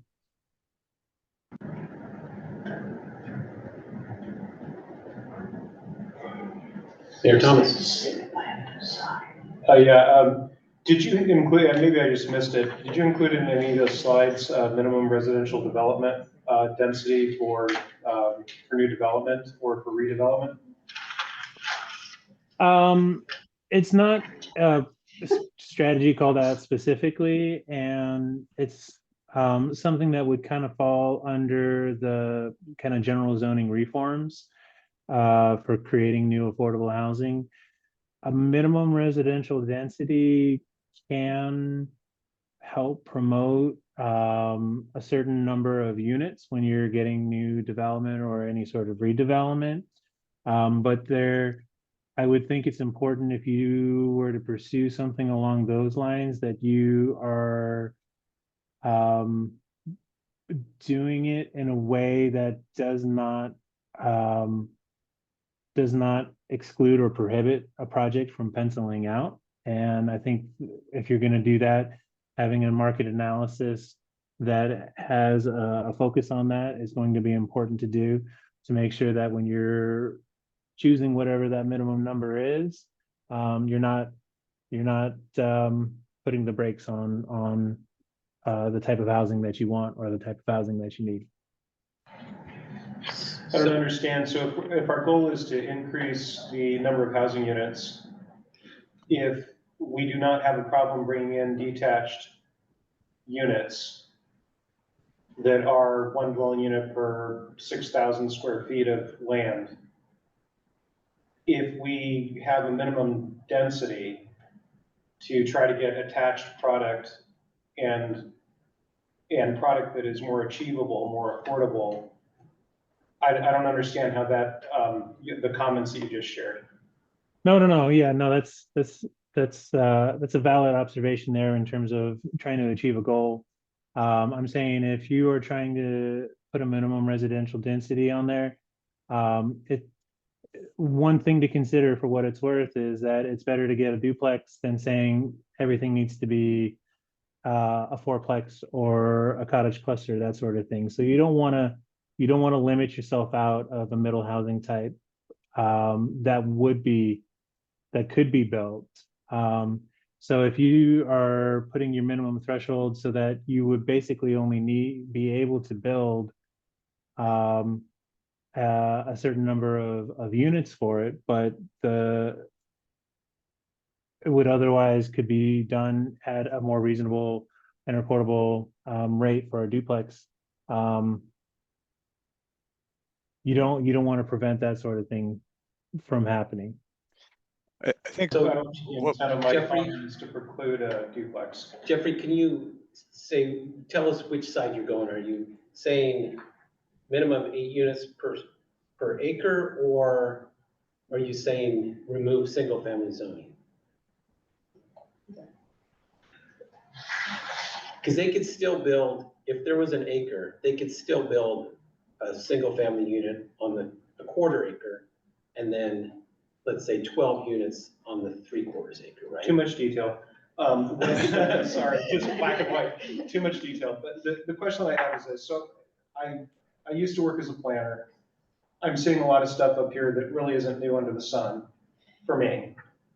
I worked in Redmond for 6 years. We had something called shadow lots. If you were going to develop property and you had to demonstrate you could achieve additional density. So you might only develop part of the lot today, and in the future you might come back and you have these shadow lots to demonstrate that you could achieve a minimum density. So I'm applying a similar standard in terms of looking to our future, that if our goal is to get more middle housing, and we have no problem getting detached housing product today that's, $1 million or so for somebody to purchase, just asking the question is an alternative would there be an alternative to just have a minimum density? That's all I'm asking. So not getting into, should it be 6 or 7, or should it be half this or half that? It's just, is that, I didn't see that in the list here. And I know that that's a hard thing for people to talk about, but I'm not saying no to all single family. And I don't want to call it single family, because there are a lot of multifamily with what we would call single family, the detached housing product, right? So I'm not saying you would prohibit detached housing products, but what I'm saying is that maybe there's a minimum density in certain parts of town. And also in terms of the displacement effects, you know, I agree, you know, if the area that people are talking about redeveloping is the area that's more affordable, maybe we ought to be looking at things like, let's annex our urban growth area before the county develops it at, you know, quarter acre lots that are $1.2 million, and annex those territories and have a minimum density on them that is greater than detached housing. So that's something else I didn't see in the list that I'm wondering should be in the list. I'm just looking for something different under the sun that I've seen as a planner. That's all. Well, Thank you. and Mayor, some of those elements that you're talking about, we're covering through the land use scenarios as well. You know, we've been talking internally with city, and we'll be presenting this, you know, in the next few weeks to you. Is how you look at growth on the periphery, you know, outside of city limits, within the urban growth area, what that potentially would look like compared to where critical areas are, or other services, or providing services in the future. I think the question, you know, that CJ was raising on general zoning reforms is, part of it is density and kind of what types of residential or mixed use uses are permitted there, but it's also other elements that are design focused, such as parking, you know, how you start to look at those requirements. And if you truly want density, there are some other triggers, not density, if you truly want a diversity of housing types, then there are other triggers to look at that actually kind of dictate what can go on a parcel, more so than just the housing. So that's a broader question, but also one that, you know, kind of directs in some ways how development occurs, exclusive of the density itself. Thank you. I guess my final question, can we zone our residential density, I'm sorry, our residential numbers in such a way that it exceeds what Puget Sound Regional Council and Snohomish County have limited us to? I don't think they're versed in that. Can we do that? My concern here being is that if we have a shortage of housing, can we zone our city so that we have a higher potential number of people living here in the future than what PSRC and Snohomish County have given us? To increasing the availability of vacant lots. No, it'd just be the density, right? Yeah, so the oh, sorry, go ahead. No, go ahead, you answer the question. Yeah, no, you can zone for higher than what's required. There isn't a limitation from what I've seen that says you can't do more than the minimum. So what they're saying is that this is the minimum that you need to be able to have the capacity for. Okay, so let me state again what I think I just heard you say in a other side. I think what I just heard you say is that we can exceed the limits of the Puget Sound Regional Council and Snohomish County in our growth targets as part of our planning. Yes. Yes. Kate and Lance, if you have a different. We need to talk offline. Okay. You're not understanding the policy question at the higher level that has come into contention with other jurisdictions. Well, we need to get back to the mayor after an internal conversation. So my global thing here is that we can try everything we want to here. I don't know if Dave Osaki's still on, but we can try everything we want to here to increase housing affordability. We still have limits through Puget Sound Regional Council and Snohomish County in the state of Washington on how intense we can plan for redevelopment here in our community. And so that's the only thing I'm trying to share there, is that I am very supportive of more affordable housing, reducing displacements. I'm looking at different ways of doing things. And if we are limited to what the state tells us that we can do vis-a-vis PSRC and also Snohomish County, they're still part of the problem. And if we're going to achieve state goals, we need to be looking broadly also at changing those things under the GMA that have caused us to have desperate impacts in our communities. So those are some thoughts that I have, but still dealing with things locally. Mm-hmm. Appreciate that. And it sounds like there'll be additional conversation with that. Thank you. We'll get to Jake. That was a way better discussion than I originally put my hand up for, but I appreciated the note on the slides about short-term rental considerations, and I was just Looking at it, it looks like we've only got about 20 at least listed right now in Monroe, but definitely an interesting thing for us to consider as we go forward. I've seen that some cities across the US are starting to adopt policies that could kind of discourage short-term rentals. And I don't know if that trend is going to be going away. It seems like it's kind of at least leveling out. But when it comes to protecting housing options for renters, I think that's something that it'd be wise for the Planning Commission to keep in mind going forward, how we can kind of mitigate if there is going to be a growth in density in housing, mitigate the potential of that being lost to short-term rental programs that are not meant for residents, but for visitors instead. Thanks, Jake. Yeah, fair point. Tony. Sure, thank you. One of the issues I always had a great concern about is the buildable land inventory. And looking at our last process, I noted that like on, I think it's 157th and 158th Street, west of 179th Avenue, they're large lots, and they said they could be developed with greater density, except that they're all septic tanks for the housing. And the reality of someone building greater density in the middle of that block and spending that money running a sewer line was unrealistic.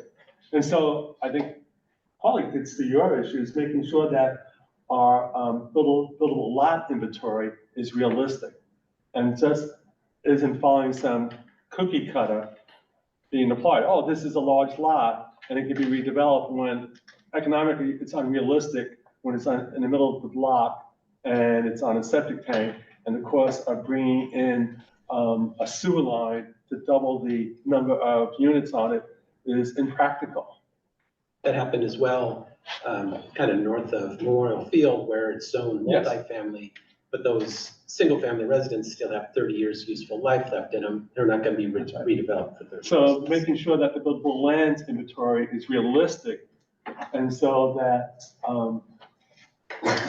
when we come up, what we have available means that, yeah, developers can find land that can be developed in the city to meet our population goals, because the land in the buildable inventory is not realistic to meet the population goals.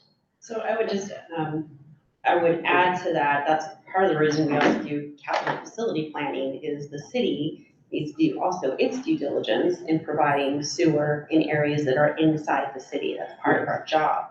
So from a buildable lands, it might not be practical today, but if the city is doing its job, we would be providing sewer in that area at some point in time. So yeah. I don't. Usually it's an LID, which means that the residents have to do it. And unless all the residents are ready to redevelop, it's really impractical.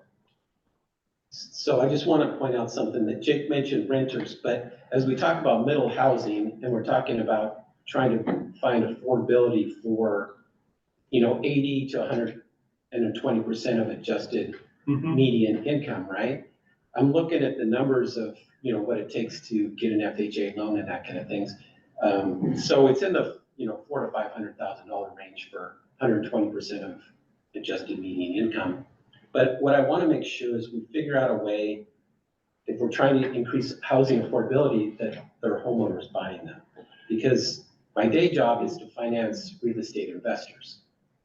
And if they see a unit that's in the $400,000 to $500,000 range, they're going to want to buy it. They'll put 30% down and they'll rent it.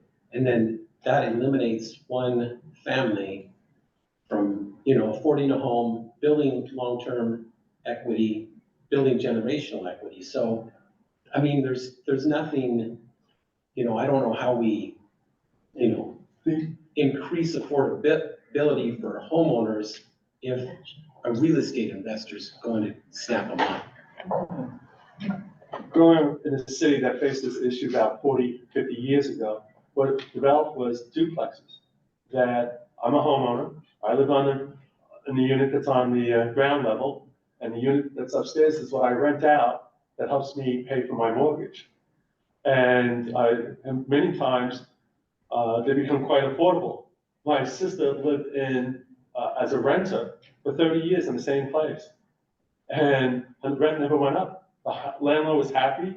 The mortgage never went up because it was a 30-year mortgage. He liked the tenant. She lived 5 minutes away from a bus stop that took you 20 minutes to Midtown. And in the 2010, she was paying $600 a month for a 3-bedroom. That sounds idyllic, but I'm trying to focus on 2023 to 20. Yes, I'm just saying that's. Seattle area. Yeah, that's right. I'm talking about duplexes. That's how they Sure. Became homeowners. Sure. You know, was that's the only way they could afford to do it. Mm-hmm. For the working, fireman, electrician. And that's who we're looking at here. Yeah. A school teacher and a firefighter, That's right. school teacher, police officer, 120% of adjusted median income. I don't think a single family house is going to, for those people, it's going to be realistic. If I can jump in, I think the problem that we're facing is actually what my boss is facing, is that these national rental corporations are buying up all of the properties that you would typically see a single or a family move into for a first time living, either a duplex or a detached or a condo or whatever. These national corporations are coming in and buying them up, and that is a problem that, yes, that we need to figure out. You've got some questions. Do you have a question? Yeah. Jake? Sorry for talking so much. This is like one of my favorite subjects. So earlier in I think it was 2 or 3 slides back, there were actually a few strategies for this idea of, I don't want to say preventing landlords from, I guess, kind of creating an environment that definitely places the ball more in the person who desires to be a homeowner's court than a person who just desires to be a landlord forever's court. And I just thought that was a really, again, a good idea, a good potential strategy for us going forward is how might we discourage rental corporations from coming here? Legally, of course, but I know that's probably the wrong way to say it, but Jay is completely right. You have corporate companies building rental portfolios. All the single family homes that have sold around me recently, or over half of them, were bought by major national rental corporations. And that's the case for all over the Frylands. So just as much as we need to build more, the reality is so much of our inventory is already eaten up by that problem itself. And they've got time on their side. So I guess what can we do? Again, strategy when it comes to, if more houses are built, what do we do to protect our people from losing, I guess, more of those houses to these rental corporations? The strategies were interesting. Yeah, the strategy, I think the policy you're probably thinking about are the home ownership programs, and there's a number of strategies that you could do with that. And those are better paired with a best paired with a sort of well, they can be good paired with a revenue source. In particular, I'm thinking of the down payment assistance, where in a way the city is providing fairly direct financial support to residents in terms of purchasing a home through getting that down payment, hitting that 3% or that 10%, or however you want to define it from a policy perspective. Another aspect of it is trying to support people who are in their homes from being who trying to support people who are in their homes in a way that helps them stay there and don't get buried underneath the housing costs with it, to the point where their house falls in disrepair, they can no longer afford their upkeep. So the other aspect of that is repair and rehabilitation assistance type of programs that really aim at keeping the home ownership base that you have there, and offsetting any sort of kind of tertiary costs associated with the housing. Can you touch on the housing choice vouchers assistance option? Yeah, housing choice vouchers. A lot of that is driven by your housing authority in the area. So your housing authority will be the agency that regulates that and qualifies, does the qualification for people who are eligible in it. And once a person is eligible to receive a housing voucher, they basically receive a voucher and able to use it for towards the rental of a house. Sometimes you have certain types of housing that are eligible, or sometimes you're able to apply that voucher to any type of house. It depends on how the program is structured. What I can say, at least from the city's perspective, the city doesn't have a very direct role in terms of influencing the number of vouchers that get distributed. A lot of that is determined by funding that the housing authority has available. But what you can do as a city is look for partnership opportunities or provide policy support to the housing agency and coordinate with them through resources and knowledge base.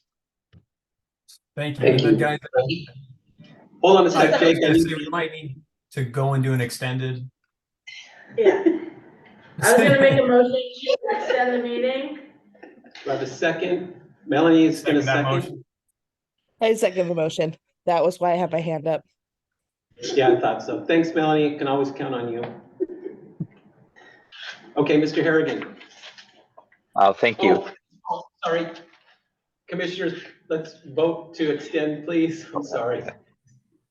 All in favor, please say aye. Opposed? Aye. Motion Aye. passes. Sorry about that. Now, Mr. Harrigan. Thank you. I think it's an excellent conversation that we're having. Something that I wanted to try and highlight just from a broad view moving forward through this whole process.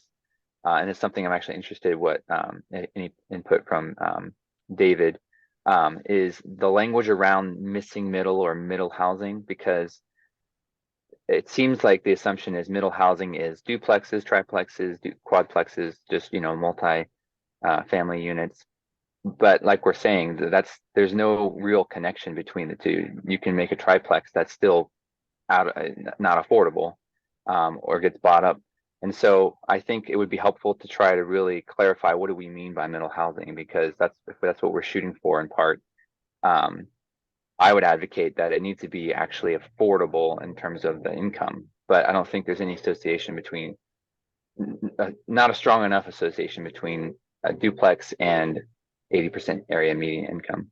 And so I think that's part of the problem is we talk about middle housing, but if we build our policies around trying to increase duplexes or triplexes, thinking that will give us middle housing, I think we're going to be disappointed. I think we've been disappointed for years doing that. And so at least we just really be clear about what we mean by that term. I think that will help us in, maybe we see there's no solution, I don't know, but at least we be clear about what we mean by that term. I just want to say I really appreciated the mayor's comments that, really being aggressive about what other things that we can do that we haven't done for years. What can we think about? So I just appreciated this comment. Yeah, thank you for that comment. I don't see Dave on here anymore, so I wouldn't be able to speak to that. Oh no, Dave, you're still here. Great. Yeah, I'm just in a little box. Let me answer your question this way. So if you want to go to a strict definition of middle housing, when the House Bill 1110 was passed, it actually included a definition of middle housing. And unfortunately, I don't remember the exact definition, but it's a building and it makes reference to courtyard apartments, cottage housing, duplexes, triplexes, fourplexes, fiveplexes, sixplexes. So I guess strictly from the standpoint of the Growth Management Act and what that defines as middle housing, it's there. And then even within the Growth Management Act now, because of the House Bill 1110, those individual types of housing units, most of them are defined, like a townhouse, a cottage housing, courtyard, et cetera, et cetera. You're right, probably middle housing is going to address maybe the 80% to 100% income band. So there's no tie or linkage or nexus between middle housing necessarily and affordable housing. Although in the House Bill 1110, which Monroe is not subject to, there are incentives for additional units if they are affordable. So I'm going to answer your question maybe a little more broadly. Just consider that land's a resource. Land is a resource. Many communities, and I'm not sure about Monroe specifically, many communities have like 50–60% of their land area zoned for single family residential. So, historically, many of these communities have had and tied up a considerable amount of the land that could be developed solely for a specific type of use, single family residential. And at least what House Bill 1110 does, it begins to open up that resource, that land as a resource for individuals to go in and develop something more than a single family home. And then over time, you're just going to hope that supply, it may not keep housing costs from going up, but the hope is that over time, the housing costs will not increase as much. And then what you're also going to hope for, I think, a little bit in some communities, the land that has historically been developed outside of single family zones for maybe middle housing now opens up for more intense types of development. So I always look at middle housing as, at least in terms of House Bill 1110, opening up a resource, which is land, for different types of housing options and alternatives, and just increasing the supply of housing, of a certain type of housing that not only addresses affordable housing or more housing supply, but also has some benefits for climate change and racial equity and things like that. So I think your premise is correct. There's no affordable housing requirement. There's an incentive or a bonus in House Bill 1110. But you got to look at the broader benefits of increasing the housing supply and opening up a land supply or land resource that traditionally has not been available for that type of housing. Thanks, David.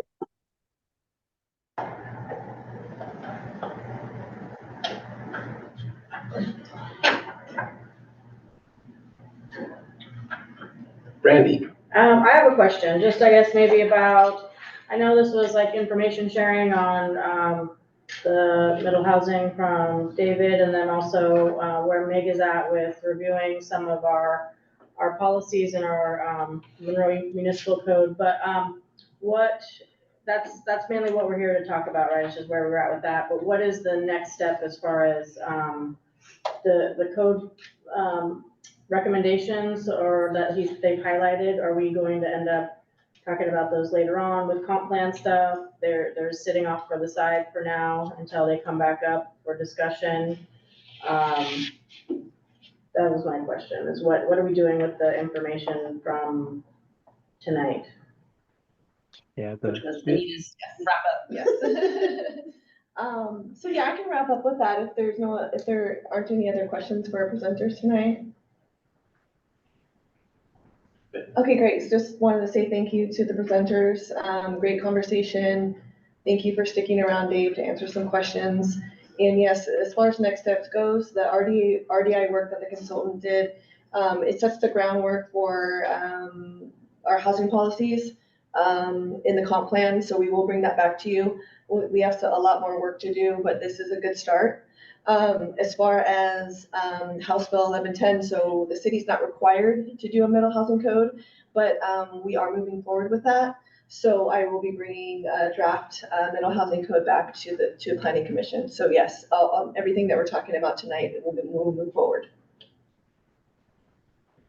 And that, just as a reminder, will be occurring between now and December of next year. So one thing that we are working on, Lance, myself, and our team, is trying to figure out a little bit more detailed schedule for you.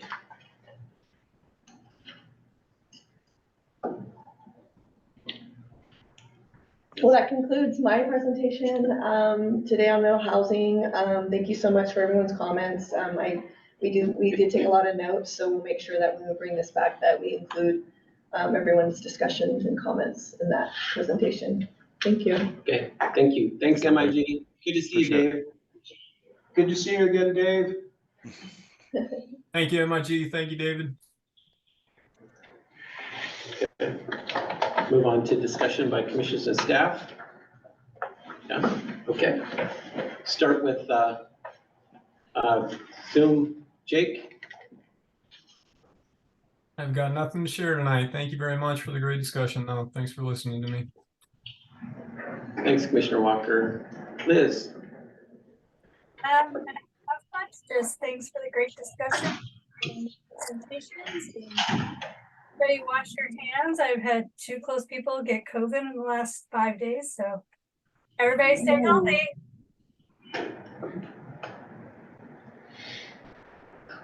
On that cheery note, Kelsey? Can you hear me? Yes. Okay, great. I just wanted to say, yeah, thanks for the presentations and also what Tony said on staying aggressive about keeping people not displaced. That's awesome that that's like a goal of all of ours. I've personally seen a lot of people get displaced down by the park. All of those multi-families got everybody moved out. They were vacant pretty much all summer, and now people are starting to move back in. And I'm not sure what those rents are going for, if they're going to condoize those, but I was very strange to see going from like this really lively area with lots of children around, bikes and things right next to a park, to just, they took out all the windows that were already okay. It's just hard to watch. So I'm glad we're doing this work. And yeah, that's all. So thanks. Thank you. Melanie? Yes, thank you for the presentation and the information and the discussion from both commissioners and board members tonight. I was a little less, I participated a little less because my background noise prior to bedtime was a little louder than it normally is. But all my questions were answered. So I'm really, really grateful for the discussion tonight. And Tony really said everything perfectly. I also wanted to just report on the fact that last weekend I had the pleasure of being able to attend the Belonging event at Sky River Park that the Monroe Equity Community put on. And man, that event, I really hope that it continues for years to come and that the attendance continues to go up, because it is an incredibly beautiful event that just celebrates the diverse cultures in Monroe and the surrounding communities. All the performances and presentations are just wonderful. I have a soft spot for the lion dancers every year. They have kids and adults alike who do that. And then, but all the performances were fantastic. And then there's just a nice assortment of community vendors that come together. It was good to see city staff that was there as well. And I saw that their little white, not board, but paper was full up with input and stuff from the questions asked. And I'll be interested to know what the movie answer ended up, what the answers were to the movie question were this time around. So I highly encourage people to keep an eye out for that next summer. I anticipate it'll happen again in September. If you haven't had a chance to attend before, it really is an incredible event. So other than that, that is all for me tonight. Thanks. Kate, did we go through the advisory board members? Just Janelle. Yeah. Janelle. Just want to say thank you to everyone that presented tonight. It's always helpful to see the data and see what's going on. Like Commissioner Dawkins, I'm glad that they did highlight displacement, those individuals who have been displaced, because that seems to be a hot topic here in Monroe. And I am a firm believer in supporting everyone and making sure that everyone has access to housing. So that's very important and dear to my heart. So it's kind of interesting to hear everyone's take and their views on those things. So thank you everyone for the input. Like Commissioner Lockhart, I was at Belonging this weekend as well.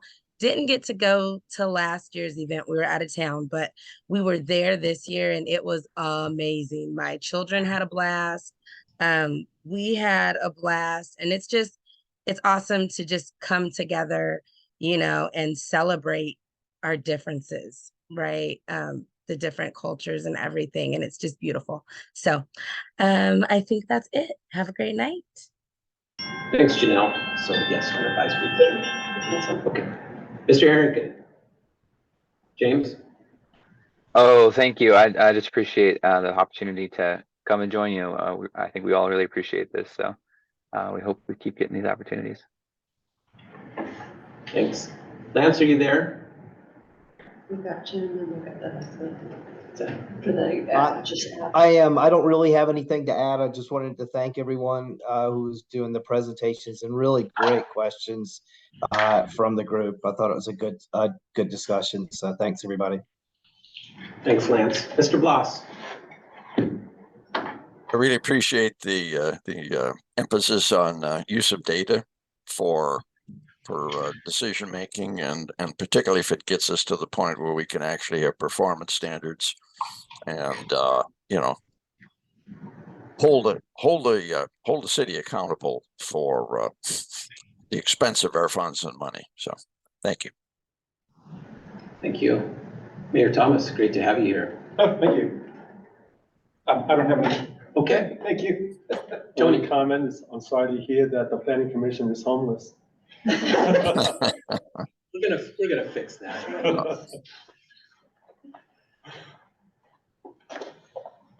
I'm sorry, I don't know your first name. Donnell. Donnell. Donnell.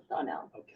Yeah, this was a very interesting meeting to be able to be a part of. I'm happy to be a part of it. I think a lot of things that I did notice too, that things weren't focused around single mothers and these families that they are displaced right now, looking for homes, and that voucher system is not quite working. So think outside the box, I think, is going to work a little bit better for this. Yeah, that's pretty much everything. Thank you. Ditto. Thanks. In here, Roger. Yes. Thank you. Randy? Hi, I had found something that the city of Tacoma produces. I think it would go under one of the strategies, like for education on the different types of middle housing, either for developers or even a homeowner that wanted to turn their land into something else. And so I'm gonna provide it to the staff and see if they can scan it to people. But I thought it was a pretty cool idea to show, this is right inside their city hall, and also they had some outside, even though after hours you'd be able to access them. It really showed me that they're really focusing on this, and that they're focusing on education so that people know that it's available. So that's all I've got. Thank you. Okay, I just want to thank staff, especially Anita, for focusing so much on housing here and getting this thing going and working so hard toward getting an effective solution. And thanks for putting the joint meeting together. It's always very productive to get joint meetings, get additional input. So I love having the 7 of us, roll around ideas, but whenever we get outside advisory boards together with us, it always becomes very interesting, very productive. So appreciate you folks. Thanks for the input. Mm-hmm. Anita, anything else? We'll see you.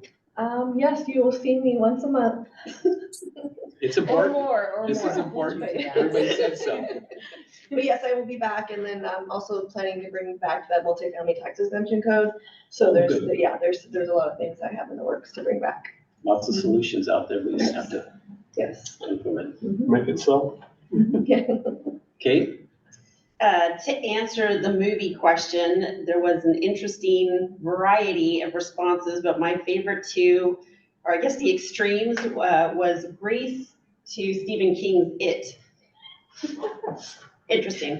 But anyway, you'll get a summary. I actually just sent that to Alex and Sue this morning, a copy of the map and the responses we got to the questions. And we were there, Anita, Leanne, and myself were at Belonging. It was a fun day. It wasn't as busy as I expected because the performances were amazing. And then I just wanted to let the Planning Commission know, since we have CHSAB with us, they reviewed our definition of equity at their last meeting and had a great conversation, and we have some additional revisions. As I discussed the last time, we're holding the Planning Commission one as the standalone, and then each additional set of revisions I'm getting that will eventually be fully packaged provided to the planning or to the city council and the mayor. My understanding is our next group is the Economic Development Advisory Board. I think that's happening possibly this week or next week. So I'll just keep you in the loop on where we are on that. And that is all I have for you. Thanks. Oh, actually, there's one more thing. Tomorrow night, I will be at Snohomish County's open house and planning commission meeting for their comprehensive plan overview. So if any of you are interested, the information is on their website. They have 3 alternatives that they are looking at. 2 of them don't really impact the city of Monroe, but the last alternative has 2 proposed expansions to our urban growth area, and there's some proposed changes down in the Mulvey area. So, that's all I have. Thanks, Kate. Anna, what do you have for us? I don't have anything besides thank you for your flexibility with the meeting space. This situation is making me realize that I got soft with having Jerry run IT stuff and our council chambers. And so hopefully by the next time we meet, we will have a permanent home and we won't have to go on a wild goose chase to figure out where we're meeting. So is that your 4th job, Geek Squad? In another life. Apple genius. Yeah. It's amazing. Would it be appropriate that the homeless planning commission winds up at St. Vincent de Paul? That might be. It looks like Kelsey has. Oh, Kelsey. She wants to move adjournment. Kelsey? I wanted to say that from this side, your guys' camera angle looks awesome. Like it would move to whoever was speaking and you see the room. So whatever view we're in is great, how this meeting was run. So good job on that. It's the magic of the owl. Yeah, the owl. The owl's doing all the hard work, I promise. But I'd also do move to adjourn the meeting. Do I have a second, please? I second the motion. Thanks, Melanie. Commissioners in favor, please say aye. Aye. Aye. Aye. Opposed? Okay. Meeting is adjourned. Thank you all. Thank you, Thank you. everybody, for coming. Thanks, everybody. Thank you.